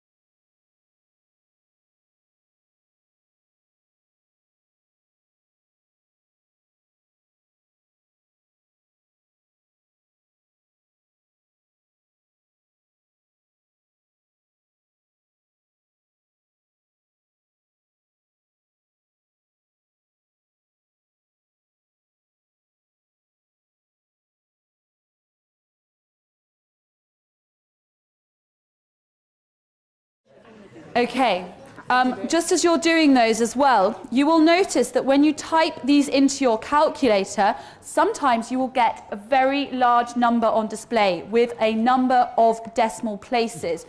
You need to be able to round to the decimal places or to significant figures as asked in the question, okay? The most popular that they will ask for is to 3 significant figures. So you might like to round all of your numbers, your answers, to 3 significant figures. But it can vary. The examiner can ask for decimal places, 1, 2, 3, or very significant figures.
Okay, next section, if I can have you looking this way, please, at the screen.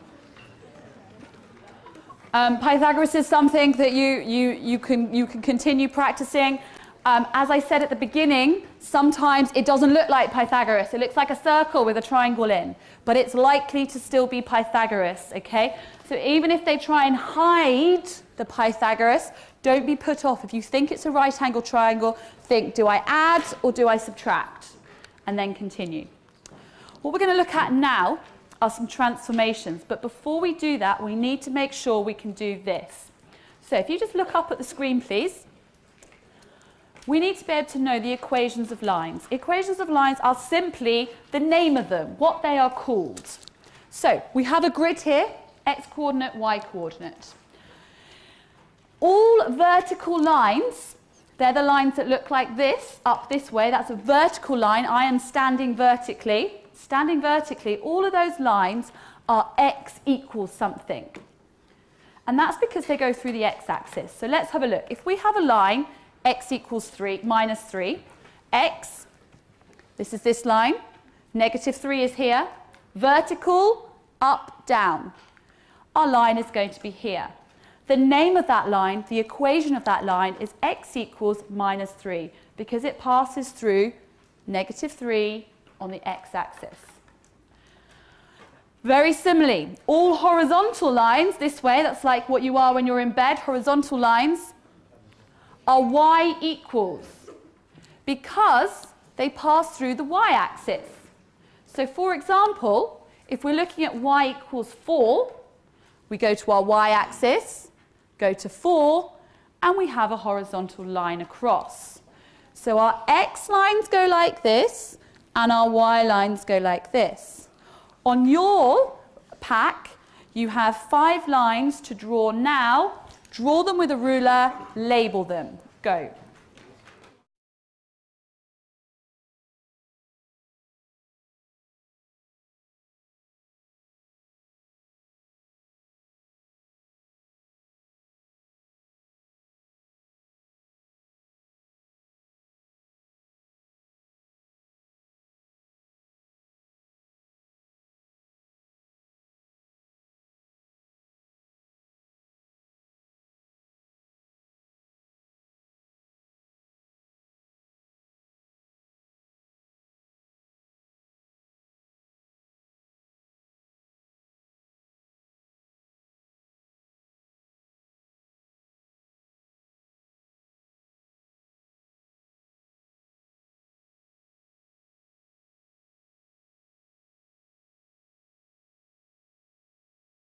So let's have a look. These are our lines up here, labelled. Y equals 4, y equals minus 3, x equals minus 2, x equals 1. The black line is the y equals x line. It's the diagonal line going through, because every point on this line, for example here, x is 3 and y is 3. They're both the same.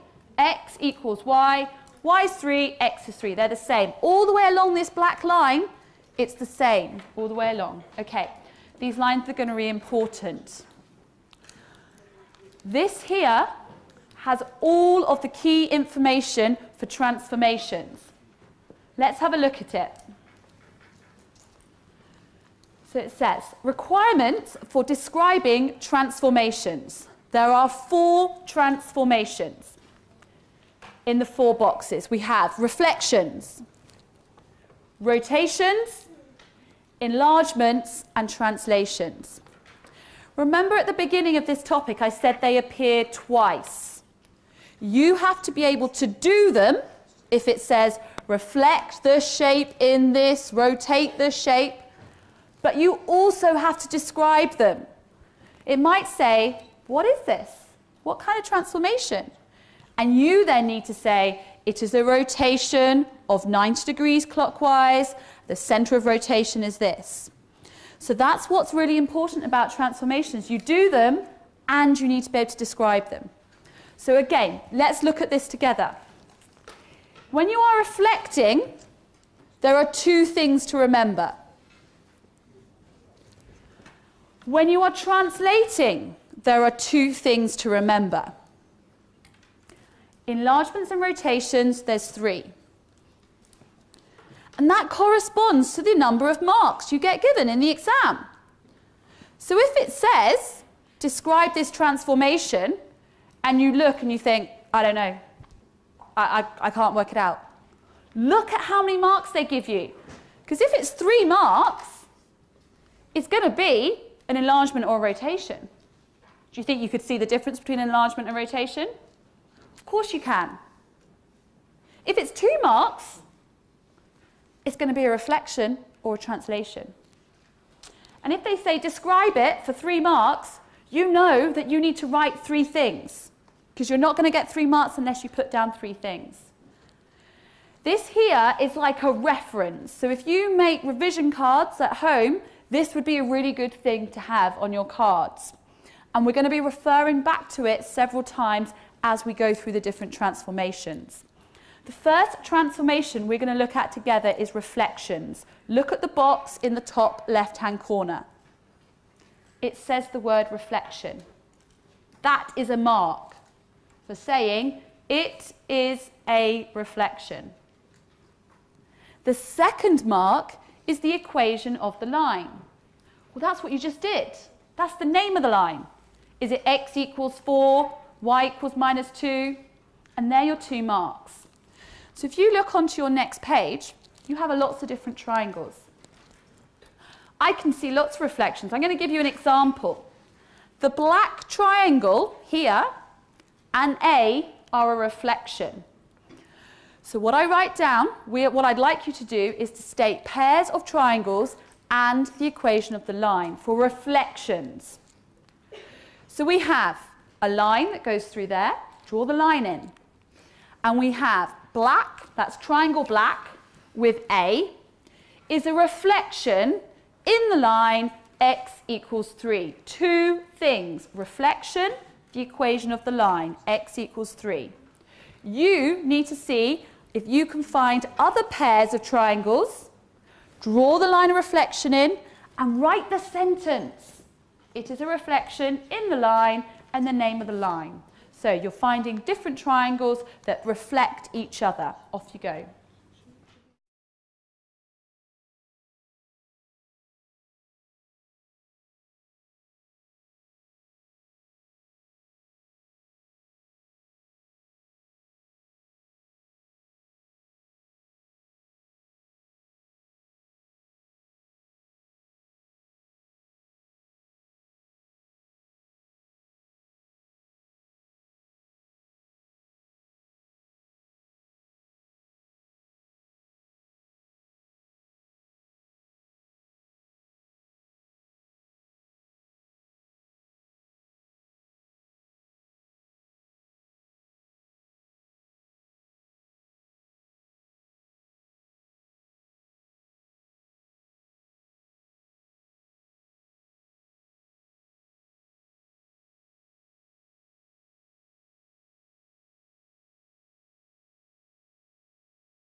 if you look up at the screen, there were 5 altogether that I could see for reflections. The first 4 were quite easy to spot, and that's probably the kind of thing you're going to see, the first 4 there. Draw the line in, because it helps you think, is it going through the X line or the Y line? So just checking through now what you've done so far. Lots of people look at these 2 here, the F and the G, and they think that they might be reflections. But visualize, or using your tracing paper, does one of them, if you fold them together, do they meet? And we work out then that it's not. That there, around the F and the G, is actually a rotation of 180 degrees. We'll look at that later. I want everyone now to look at the next part. So irrespective of where you've got to, you now need to reflect the black triangle, go to the black, and reflect it in the line X equals Y. So reflect the black triangle in the line X equals Y. Let's practice that diagonal one. Off you go.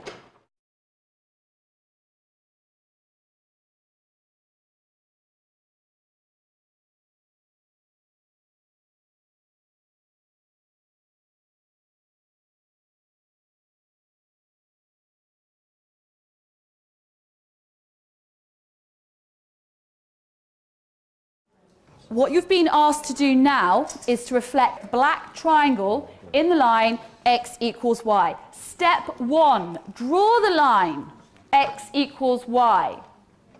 It's the big yellow line there. The yellow line is the X equals Y line. You then have tracing paper on your table. So with your tracing paper, you may then trace over the black and fold it over the yellow line. So using tracing paper is very helpful.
So, if you're reflecting the black triangle in the line Y equals X, which is the yellow line, we go over our black triangle, we fold the paper, and we end up with the triangle here, which is a reflection in the line Y equals X. And that time, you actually did the reflection as opposed to describing the reflection. We're going to look at the next type now. Think back, translations. How many marks? 2 marks, 2 things we're going to have to be able to do. So, before we move on, just eyes up at the screen. So, we've got 2 shapes up here, A and B. They're identical. Okay? We start at A and we move to B. We haven't flipped, we haven't rotated, we haven't grown or got smaller. This shape has just literally shuffled. It started here over here on A, and it moved 4 places this way along the X. And then it went down 3. Look here at those 2 green spots, here and here. They're at the same place on both the shapes, A and B. They're not there in the exam. You need to draw those to help you. And here, I can see, how do I get from that one to this one? Do I go left or right? I go right 4, and I go down 3. I draw that in. Same thing, using your ruler all the time. Now, I can describe that in words by saying, as I've done, 3 to the right, sorry, 4 to the right, 3 down, describing in words. Sometimes they describe translations. Sometimes translations are described using column vectors, okay? It's really easy. It's a big bracket, and it's like a fraction with 1 number on the top and 1 number underneath. Now, the vector for this translation actually looks like this. 4 over minus 3.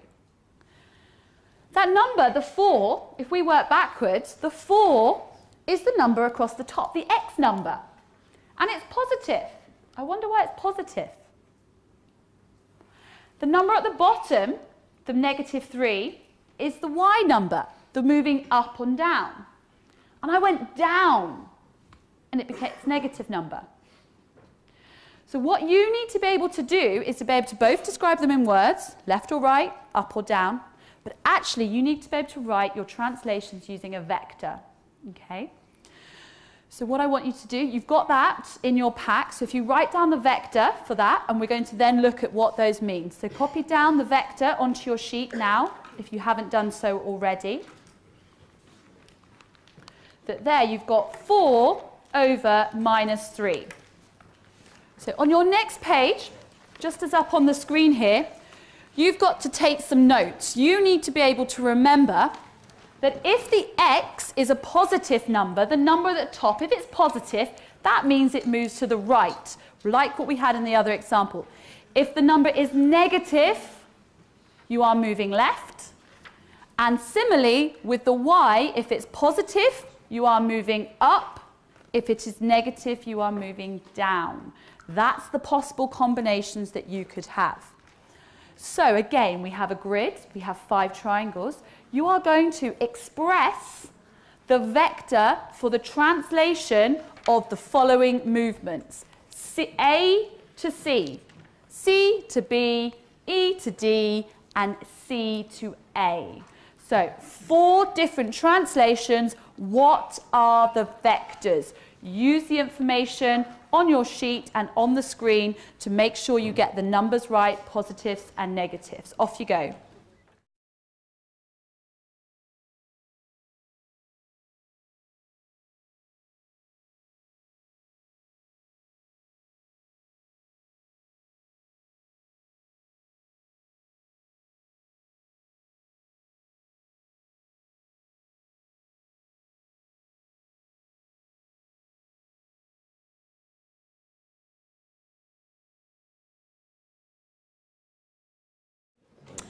Let's have a look at the translations and these vectors. So absolutely critical to you getting the right number here is to select a point. If I select this one, I'm going to be marking this one. If I select the right angle, I'm going to be marking the other right angle. Critical. You can't do it without it. It's not a shortcut you can take. Once you have those numbers, you need to be very careful. Are they positive? Are they negative? So what we're looking for here are the following vectors. Check this against your work. So we have 5, negative 2. We have negative 5, negative 4. 1, 7. Negative 5, 2. So check those again. You might need to go back and look at the notes in the corner as to what the positive meant, what the negative meant. Yes, of course, you have to do it that way round. If you had minus 2 and 5, or you had -5 and +2, it means different things. So it's really, really critical. They're identical to this here. So we've looked at reflections, 2 marks. Translations, 2 marks. The next 2 we're going to look at are both worth 3 marks. The rotations and the enlargements. Absolutely critical to the next part for the rotations is that you use your tracing paper.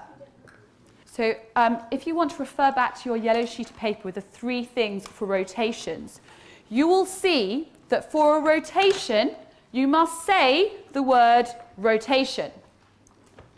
You must say how many degrees. Is it 90 degrees, 180, 270? Is it clockwise or anti-clockwise? And the third thing you must see, as you see on the yellow sheet of paper, is that you must say where the centre of rotation is. That is, where do you put your pencil when you rotate your tracing paper? So what we're going to do now is to look at this here. You have triangle T. You are going to rotate the triangle. Rotate, that's one word, 1 mark. 90 degrees anti-clockwise. The second thing, the second mark. And you're going to do it about the point 0, 0, the origin, okay? 3 things you're going to do worth 3 marks. The second one is 180, and there's a different centre. So with your tracing paper, now you do the rotations. Off you go.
Let's look at this question together. You have triangle T. Step 1 is to take your tracing paper and trace over triangle T. Step 2 is to find where do you put your pencil. In the question it tells you 0, 0, the point. So I am looking at this point here to put my pencil. It might then be easy to draw a line from your centre to your triangle. And you are going anti-clockwise, so that's backwards, and you are going 90 degrees. That is a quarter of a turn, a right angle. Your new triangle is going to appear here. Your centre is of vital importance. Have a go at B now, rotating it 180 degrees with a different centre.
Great.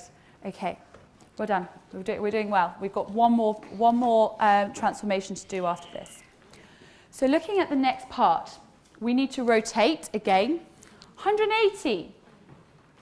But it doesn't say if it's clockwise or anti-clockwise. So in this example, when you're doing 180, 2/4, it doesn't matter. Okay, so it doesn't matter if you're going forwards or backwards direction. But we have a new center. So the new center is here.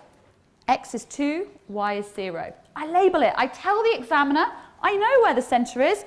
That's where I'm going to put my pencil in case something goes wrong. So we label it up. We get our line that goes all the way round. And this is where your triangle ends up here. So check it's at the right coordinates. 0 minus 2, 1 minus 2, and 1 minus 4. There is no other place that triangle can be if you've rotated it. Again, the tracing paper is absolutely key and makes it so much easier. There, you were doing it. You were doing the transformations. You were doing the rotations. On your next page, you are being asked to describe it. For 3 marks, so you know, for 3 marks, it's either got to be a rotation or an enlargement. You know immediately, again, we're looking at the rotation section. So your first mark, write down now, it is a rotation. You need to work out what those other 2 marks are. So what is the center?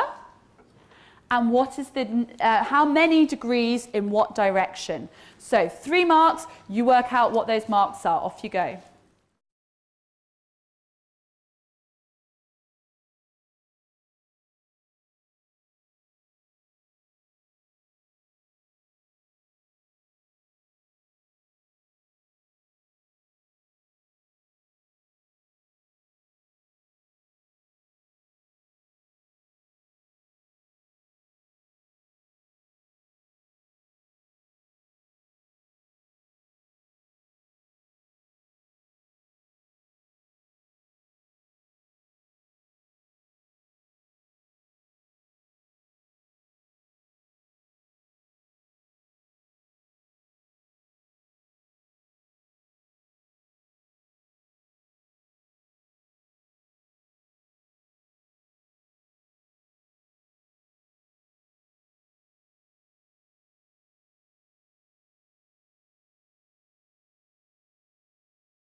Okay, let's look at this one together.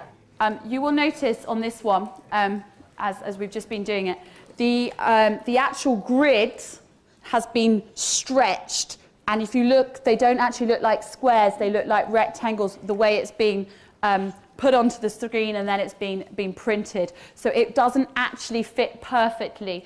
But I'll go through how you do the method and you will see approximately where it is, and we'll make sure we change the sheet so it's easier for other students. Okay, if you look at this one here, immediately it's 3 marks. It's not an enlargement, therefore it's a rotation. So your first mark is by saying the word rotation. Your second mark is the amount of degrees and the direction. Very clearly in red it states from triangle T to U. So we start at T and we go to U. Okay, so we've got a clockwise movement. So that's key, 90 degrees clockwise. Then it's a case of trial and error. So I saw what you need to be able to do then is trace over T and pick a center and check, does it work? No, does it work? And you need to see where you can get the triangle from T to U and it fits perfectly. And for this case, the actual center is -1, 1. Okay, and that's where you put your pencil to move through. Here is a further example that you can try. Again, it's 3 marks, 3 things that you need to be able to do. We're not going to do that now, we're going to move on. So this activity now will be a really, really good activity to make sure that you know how to describe these transformations, in particular the rotations, making sure you cover all 3 points. Okay? So you can see that we have corresponding triangles, A and then A dash.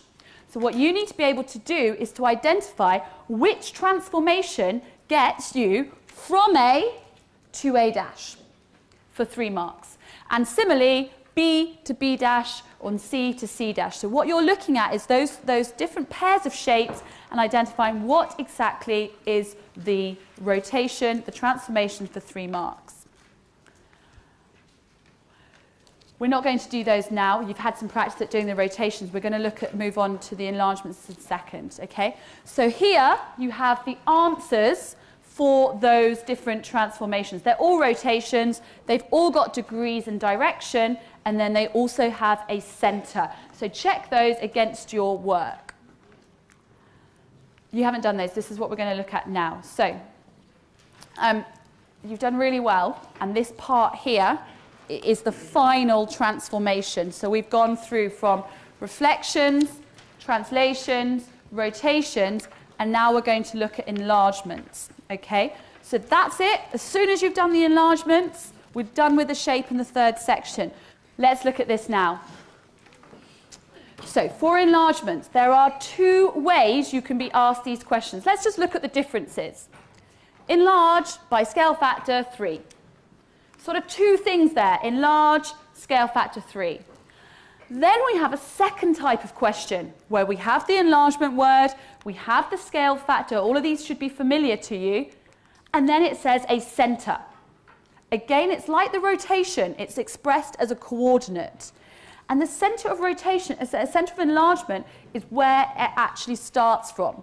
So if we have a look at this, this is a shape, and this is an enlargement of it. And we can see that it's going to be this one. So we can see from here that this is automatically an enlargement. So if I'm in the exam, I see this, I write down the word enlargement. I've got 1 mark already.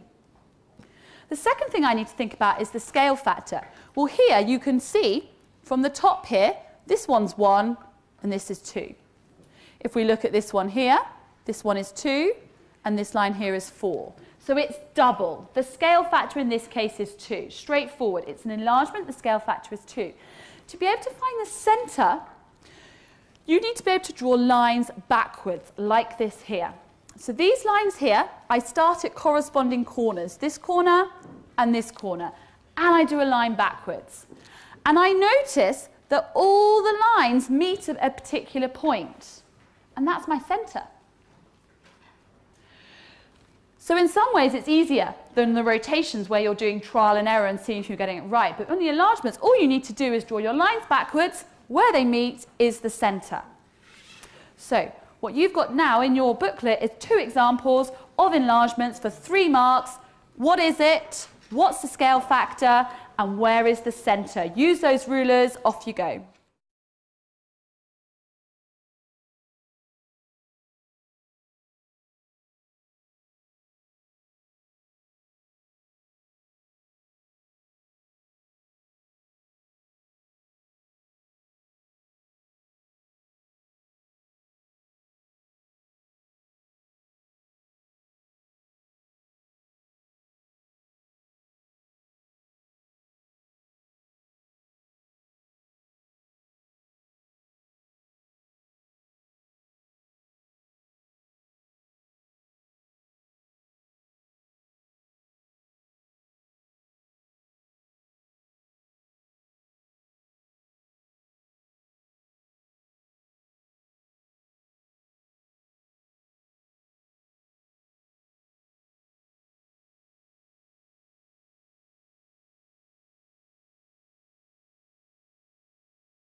So for this example here, again, it's worth 3 marks. The most obvious mark straight away is by saying enlargement. The scale factor, let's just look at this scale factor. If we look at this length here, it's 2. The corresponding length on shape Q is 4. So what we're looking at is what number do we multiply all of these lengths by on our original to get to the bigger one. So we do 2 times 2 gives you the 4. This one's just 1. 2 times 1 gives you 1. So the scale factor is the number you multiply to get to the new shape. Again, you draw your lines backwards. They all meet at this point here, nice and neat. If we look at the next one here, the scale factor is slightly different. In this case, our scale factor is 3. It's still an enlargement. The scale factor is the number you multiply. If you're looking here, there's only 1. Down here, 3. 1 times 3 takes you over here. This one's 2. So we expect this one to be 6. Let's check. 1, 2, 3, 4, 5, 6. We draw our lines backwards until they meet. This here is our centre of enlargement. We need to describe that centre by using coordinates. So it's an enlargement. The scale factor is 3. The centre is 0, 3, using the actual coordinates. Everyone needs that in their booklet now, making sure that you've drawn backwards.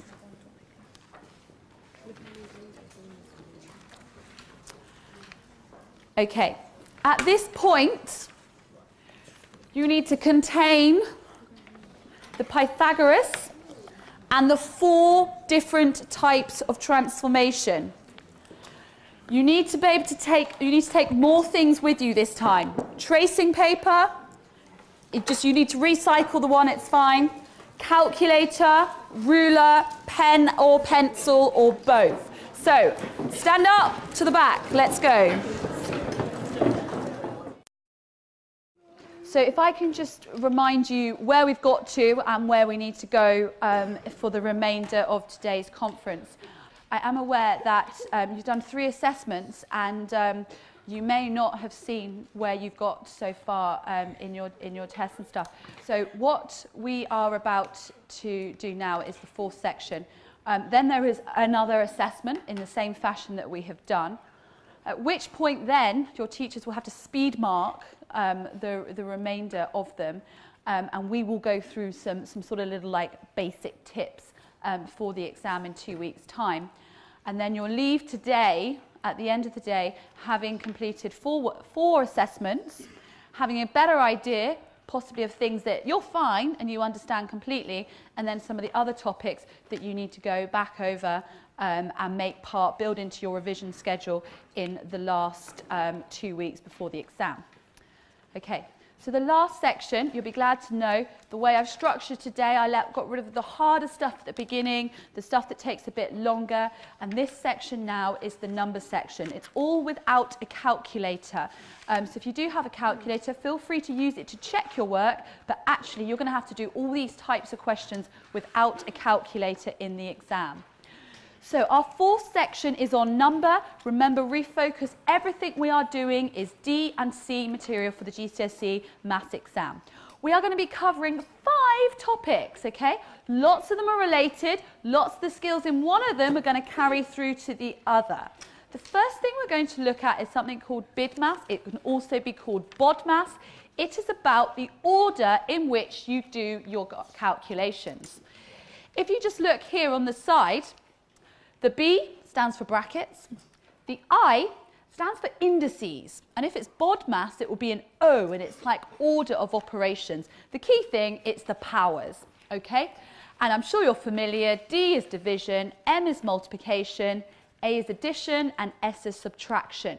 And the order is that we do the brackets first, going down. So the last thing that we would actually do would be a subtraction. Here are some calculations involving some multiplying, some dividing, some brackets, some powers. I'd like you to see if you can get the answers. So this is a question that would say, work out. We want actual numerical answers using the order of operations. Off you go.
Okay, so once again, let me remind you, you need to be able to do these without a calculator. By all means, check with a calculator, but this needs to be done without. Let's have a look here. So the first one, they look quite similar. We've got a 652, 652, but we've got a multiply here, and it adds for a second. This one is the other way around, so straightforward, 32 for the first one. The next one is 16, not 22. If we look here, this is the part we do first. 5 multiplied by 2, which is 10, then add your 6. Not the other way around, okay? So if you've got 22, you need to think about your order in which you do them. The next one is 4. We have 48 divided by 12. We do our brackets first. Down here we have our power, the I, the indice. We do that part first, our second part here.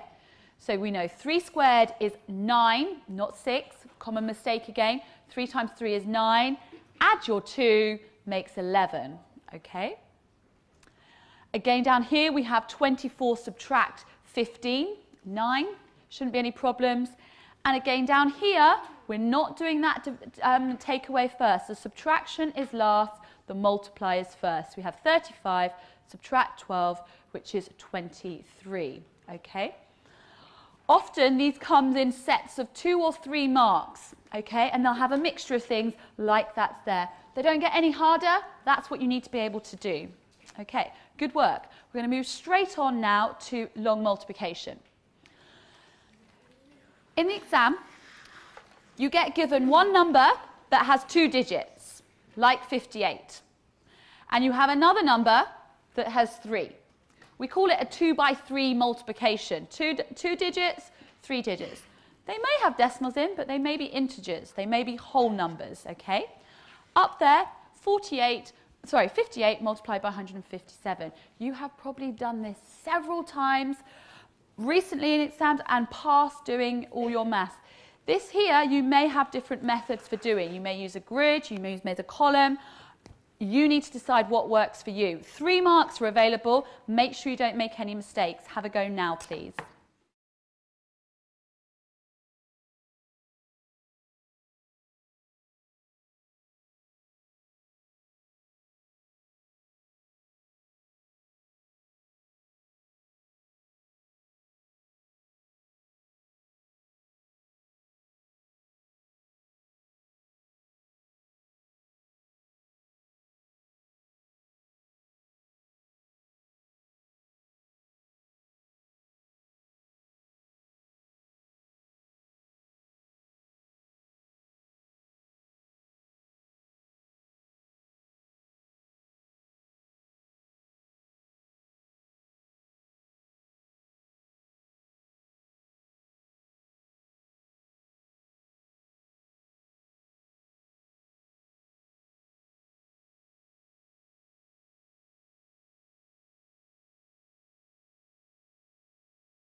Okay, what we're looking for here is 8,526.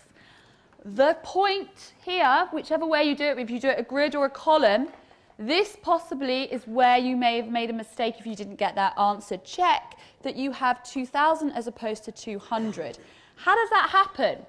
Well, if we look at here, we've got 40 multiplied by 50. We know that 4 times 5 is 20. All of you did that. So 2, 0. Then you need to add a further 2 zeros because we've got our 0 here and here. We can't count the 0 that we already have from the 20.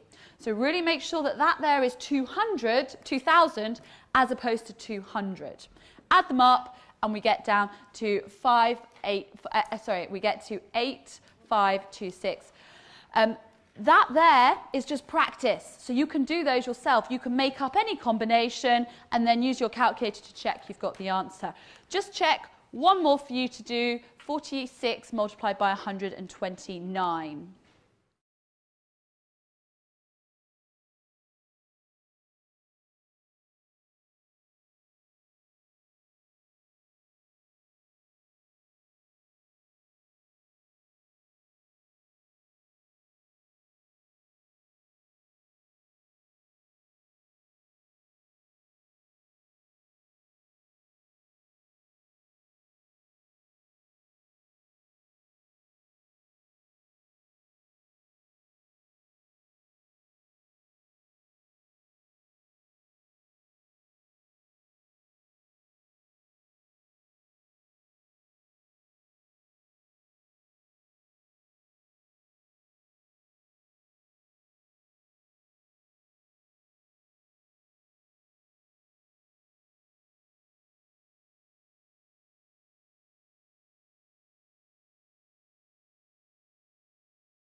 Okay, let's have a look at this one. So this was just a further practice for you to try. Again, whatever method works for you, please carry that out. Your answer there is 5,934, so you can check that against your own work. Now, sometimes the multiplication is not right there, and it will be embedded into a question. And quite often it's a question about buying tickets and how much they cost per ticket, something around a situation. So, for example, you could have something like this. I buy 135 tickets costing £12 each. How much do I spend? Okay. Again, you are doing exactly the same thing. That is the same as what we've just done, and all it's asking you is to do 135 multiplied by 12, and at the end, put a pound sign in. Okay? So exactly the same thing going through the process of long multiplication. If you carry out that, you're going to get an answer of 1,620. Okay? Again, you can try that one as we go. We're going to move on. Okay. So, on the same page as the word problem that was saying that we have 135 tickets and they cost £12 each, and I get an answer of £1,620, the question could look slightly different. The question could actually have a decimal in. So instead of the tickets costing £12, they could actually cost £1.20. So the same question goes back. I've got 135 tickets and they cost £1.20 each. This here is no harder than this. Okay? What you do in this situation, as soon as we have decimals, you ignore them and do it properly. Do it full integers and we get our answer. And we look, is 135, 135? Same thing, no change. Then I look at this one, 12, and now it's changed to 1.2. It's been divided by 10. It's got 10 times smaller. If you want to think about it, the decimal point has moved one place, but it's been divided by 10. So our answer here also needs to be divided by 10. So instead of it costing £1,620, it's actually only going to cost us £160. Do you see? It's almost like playing spot the difference and looking at the numbers. So what calculation we're going to look, okay, again, at this one, we look at our original, 135 here. It's got 10 times bigger. And here again, it's got another 10 times bigger. So we've multiplied it by 10, and we've multiplied it by 10 again, twice. like multiplying by 100. So our answer is going to be 100 times bigger. Again, what we're looking at is that original and then working out subsequent things, working out subsequent calculations. So let's have a look at this one. Use this information. That's the word the examiner says, and it's saying to you, don't work it out. I'm telling you the answer. It's there. And they give it to you. 46 multiplied by 129, answer. And you could do that. If you had to, you could work it out because you've just done that in a previous page. But they've given it to you. And then they say, if you know this information without a calculator, can you work all of these ones out? Yeah? And all we're going to be doing is looking at the difference. So we look at this and we look at this. Has it changed? Yes. It's become 100 times bigger. Has this one changed? No. Same. So our answer needs to be 100 times bigger. So we look here and we're going to make this one 100 times bigger. So each time we're multiplying by 10, 100, 1,000, or we are dividing by 10, 100, and 1,000. So what I want you to do now is to have a look at these 5 questions and compare them to the original to be able to work out the answers. Okay? Have a go, and then we'll go through the answers in a minute.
Here, once again, we are not working these out. We are using the information we've been provided up here to think about this. Now, all of these calculations, this one has 4 and 6 in somewhere. Look, the 4 and 6 here, they've all got 4 and 6 in. Maybe some zeros, maybe some decimal places. This one, all got 1, 2 and 9 in. Maybe some zeros, maybe some decimal places. So your answers here are all going to have a 5, a 9, a 3 and a 4 in. All of them. So that's the first thing. Make sure that's there. Okay? And then we're looking at, did it get bigger? Did it get smaller? Did we multiply by 10? Did we divide by 10? So our first one here has got bigger by 100. 2 extra zeros on the end. Like the 46 from here has changed to 4,600. 2 extra zeros. 593.4. Check your work. Again, it's got 100 times bigger. 2 extra zeros. This one stays the same. Interesting. This number here, our first number, our 46, has become 4.6. It's divided by 10. And this number has got bigger. It's multiplied by 10. So if you're dividing something by 10 and multiplying by something by 10, they cancel each other out. So your answer is actually the same. And then here at the end, both our numbers have got smaller, so we've got 0.5934. Again, an easy thing to practice further ones by making up your own and then checking them on a calculator.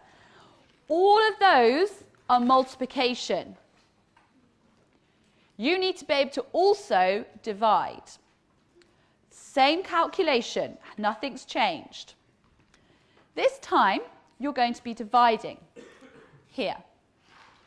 This number, the 59341, is this number here. Our other number, the 1291, is here. So our answer has got to have a 4 and a 6 in. It's the third number, it's the leftover one. Okay? This one is harder to do by saying this one's multiplied by 10, this one's divided by 10. So I urge you to estimate. So if we look at this number here, this number is approximately rounded to one significant figure, 6,000. And this number here is approximately 10, rounded to one significant figure. We're going to be doing some rounding in a moment as well. So I just round them, okay? 6,000 divided by 10, I can do that. I don't need a calculator, 600. So my answer here has to have a 4 and a 6 in, and it has to be approximately near 600. So what we're going to have down here, your answer needs to be in the region of 600. It's got to have a 4 and a 6 in. My only feasible option is 460. 46 would be too small. 4,600 would be too big. So in the middle there, around 600, would be 460. There are other ways you can do it. Your teachers may have explained to you other ways, but that's a good way to get a grasp of it quickly, okay?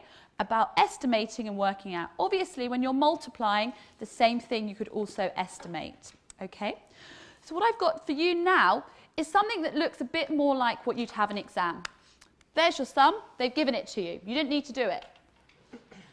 And they've given you 3 further calculations to do. That's about the right amount they've given the exam. They'd give 2 multiplies and maybe 1 divide. If you can do those, you can use place value to make further estimations of values, or you can use place value to work out subsequent calculations. So without a calculator now, see if you can do it. If you can't, let us know immediately and we'll help you. Go.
So we have 2 multiplications, 1 division. Again, you may be using methods that you have been taught. If you're doing it the way that we have just gone through,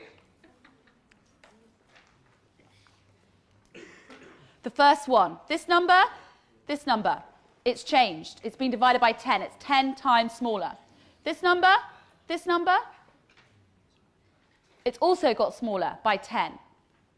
So your answer here is going to be divided by 10 again.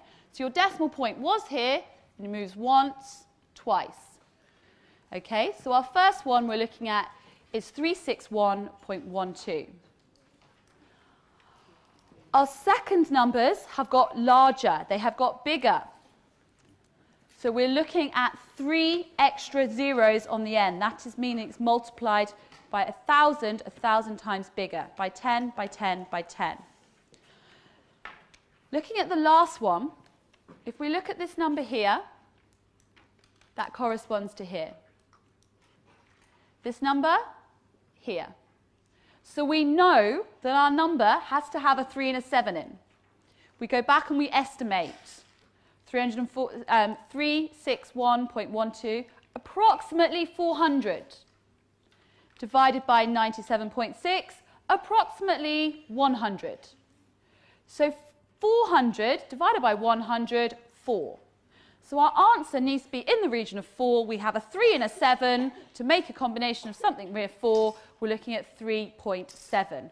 Once again, if you have been described different ways of doing it and it works out and you get the same way, go for it. Otherwise, I would estimate if you're dividing and you want to understand it for the exam quite quickly. We are going to look at rounding now. Just thinking, yeah, okay. So the next thing we're going to look at is estimating.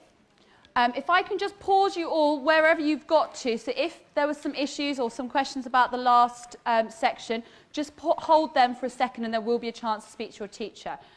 If we all just stop and think where we are. Okay. So the reason why this part would be really worth listening to is for a number of reasons. When you're rounding and estimating, you're needing to round to significant figures. Estimating is not guessing. Some students get confused. Okay? Some other students think that they need to work it out and actually do all the sums, and they spend several minutes doing these questions. Estimating is not guessing, as I've said. It is rounding each number to 1 significant figure. Not 2, not 3, not decimal places. It's precise. 1 significant figure. And that's what you need to follow. Okay? You round and then you do the calculation. So what is 1 significant figure? That's a really big number up there. 4 million, big long number. The most important number up there is the first number that's not a 0. In this case, 4. That is the most significant, the most important. So if I look at that number and I look at the number next door, the 8. If the number next to it is a big number, a 5 or more, a 5, a 6, a 7, or 8, or a 9, the number in front is going to go up. If it's a small number, 1, 2, 3, or 4, it stays the same. So in this case, that number there, and you have on your sheet as well, is rounded to 5 million because the 8 is a big number. Let's look at another number. Here, we have a much smaller number, 0.0007506. The most important number up there is the first number that's not 0. So I go along here. Okay, that is the first significant figure. I look at the number next to it. It's a big number again. It's a 5. A 5, a 6, a 7, or 8, or 9 means the number in front increases. So if I round that number to 1 significant figure, I'm going to have 0.0008. Whenever a number is rounded to 1 significant figure, there is only one number that's not 0. So in this case, 5. In this case, 8. So what I'd like you to do now is to complete this table by rounding each one of those numbers to 1 significant figure only. Off you go.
Okay, so we are estimating.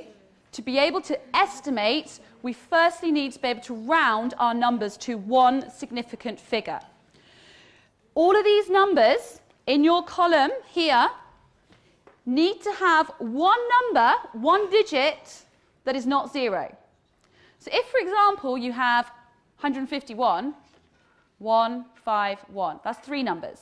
That's 3 digits that are not 0, not 0. Okay? So what we're looking at here is 6, 30, 0.06, 200, and 0.008. Right, look at all those numbers. In each one of them, there is only one number that's not 0. 6, 3, 6, 2, 8. If you have any more than that, it's not rounded to one significant figure. Let's have a look at this one, for example. My most important number there is the 1. So I look at the number after the 1. It's the 5. That's a big number. A 5, a 6, a 7, or 8, or 9. Therefore, the 1 goes up to 2. And we must replace a 0 and a 0 to make the number still in the region of where it was. It can't round to 2 if it was 150 to start with. The same thing here. We keep all these zeros. They were there first. We can write zeros after if we want, but we must keep our zeros there before. We look here at our most important number, 7, and the 8 is a big number, so the 7 goes up to 8. Okay, that's really key. As soon as you're able to round, then you just work out the calculations and they're straightforward. So this is the sort of thing you might be asked to do. 43 multiplied by 2.6. This is on the non-calculator paper, and they do not want you to work the answer out. They want you to estimate it. So if we round 43 to one significant figure and we round 2.6 to one significant figure, that's another one, we've got this. We have 40 multiplied by 3. Straightforward. 4 times 3 is 12. Add another 0, 120. Let's look at the next one together. I wouldn't know how to do that without my calculator. It's going to be complicated. Let's have a look.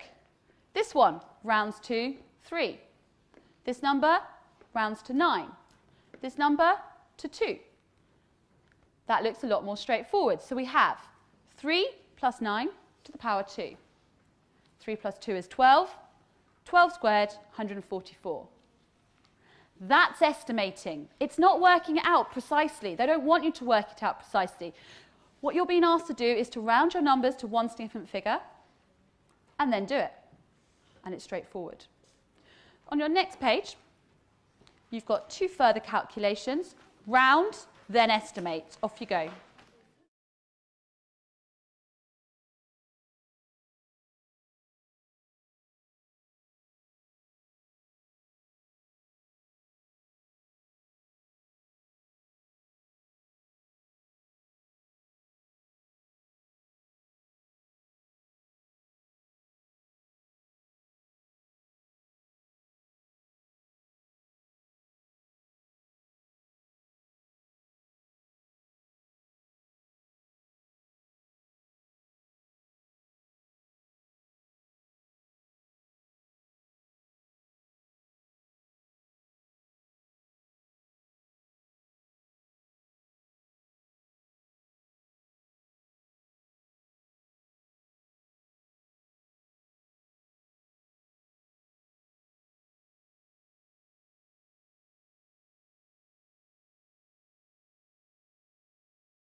Okay.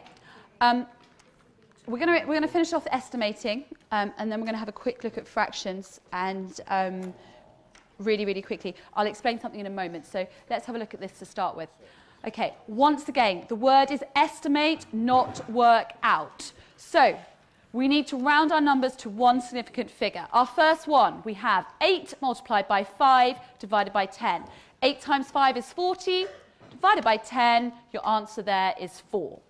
Let's look at the next one. Round your numbers. 70 multiplied by 400 divided by 200. All of those numbers, 1, 1, 1. Just one number that is not 0. We multiply across the top. Okay, 4 times 7 is 28. Add your 3 zeros, divide by 200. Many, many ways to get there. Okay, one way you might want to cancel your zeros. You get 280 divided by 2. So I cancel my 2 zeros here with my 2 zeros here, and I get through to 140. There may be other ways that you want to do it. Okay, what happens if you need to divide by a decimal? This situation often arises in questions when you have to estimate. So let's have a look. We've got 265 multiplied by 23 divided by 0.479. Okay, first off, immediately start by rounding. So we round our numbers and I get 300 multiplied by 20 divided by 0.5. That's what I mean by dividing by a decimal. Okay, it's a step harder. It's easy, we can do the top bit. 3 times 2 is 6, add your zeros in. Divided by 0.5. Now, again, there may be other ways that you've been explained this by your teachers. I would suggest, if you see divided by 0.5, you learn that actually you multiply by 2. If it's dividing by 0.2, you're actually multiplying by 5. Similarly, if you're dividing by 0.1, you are multiplying by 10. Okay? Again, if you want to go through all those steps as to why and how, that's possible, but I would use this table, and these are the 3 possible options that normally come up. Okay? So back to this here, what does this mean here? We have 6,000 divided by 0.5. So instead of dividing by 0.5, we think about it as in multiplying by 2. So we do 6 times 2 is 12, and then add our zeros on the end, and we get to our answer without too much stress or worry about how to do it. So in these situations here, you need to divide by 2, 5, and 10. Let's have a look at these questions here. Okay. If we go back to these questions here, all these questions you're asked to estimate. Once again, you need to round each one of the numbers to one significant figure and then work it out. Let's have a look. So the first one, we have 60 multiplied by 2 divided by 0.1. Work out the top, 120 divided by 0.2, which is actually 120 multiplied by 10. Your answer then is 1,200. Again, if we round, that's what we get for one significant figure. We calculate, we've got a decimal division again, dividing by 0.2. Dividing by 0.2 is the same as multiplying by 5. Our answer comes out as 12,000. The next one, we round. All of those numbers are rounded to one significant figure. Calculation, and our answer, 3,600. I'm going to explain now really quickly how to multiply fractions. Multiplying fractions is very straightforward. You multiply your numerators, the numbers on the top, and you multiply your numbers on the bottom, the denominators. So when we're multiplying, we have this situation. We do 3 times 4 is 12, divided by 5 times 8, which is 40. You may then have to simplify your fraction. If you were to simplify it, we have 3 over 10. Straightforward. Multiply the top, multiply the bottom. Let's look at another example. 5 times 2 is 10, divided by 6 times 5, which is 30. So we have 10 over 30. Again, you may be asked to simplify it. In the question, it will say, give your answer in its simplest form. At that stage, it's 1 over 3. Dividing. There's a simple way that you can remember how to divide your fractions. Keep it flip it, change it. Okay? So KFC. Keep the first fraction. I'm going to laugh as well if you do. Okay, so it's easy to remember. All you need to do is keep your first fraction exactly how it is. Flip your second fraction and change your division to a multiplication. Let's look at this example here. Our first fraction is 2 over 3. It stays as 2 over 3. Our second fraction is now 5 over 4. And we change our division to a multiplication. And then we do, as before, 2 times 5 is 10, and 3 times 4 is 12. Similarly, if we simplify that, we get 5 over 6. This one here you can have a go at. Follow the same process. So, our first fraction, 3 over 5. Our second fraction flipped, change our symbol, change from a division to a multiplication. And we have 21 over 30. Adding and subtracting fractions, you do exactly the same thing if you're adding or subtracting. You will notice here that the numbers on the bottom, the denominators, are not the same. In this case, your denominator of this fraction, 2, you must multiply this fraction by 2, top and bottom. Your denominator here, 3, you must use that to multiply here, top and bottom, multiplying by 3. This is what it looks like. Some students like to write in multiply by 3, multiply by 2 to help them remember. We have here. If you work that out, you then get something that looks like this. 3 over 6 and 2 over 6. Now we have the situation where our denominators are actually the same, 6 and 6. This goes back then, so we can simply say we have 3 6 and 2 6, so altogether we have 5 6. If that was take away, we'd do 3 subtract 2, which would leave us with 1 6. But the first step of multiplying is exactly the same. We can't add these because the denominators are different. But by multiplying, we then create 2 equivalent fractions that have the same denominator. Let's look at this one here. We must multiply 3 over 5 by 4. And we must multiply our 3 over 4 by 5. We're then going to have the situation where both of our fractions have now been made equivalent, but over 20. And we can simply add. 12 plus 15 gives us our 27 over 20. This here is called an improper fraction, sometimes called a top-heavy fraction. The number on the top, the numerator, is larger than the denominator. In this case, you might be asked to change it to a mixed number. We would then say, how many 20s go into 27? 20 goes into 27 once, and 7 20ths left over. This here is your improper fraction, here is your mixed fraction.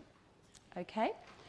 So, what I'm going to ask you to do now is to have a look at these calculations and have a go applying the methods that we've just explained through the 4 different ways of operating with fractions.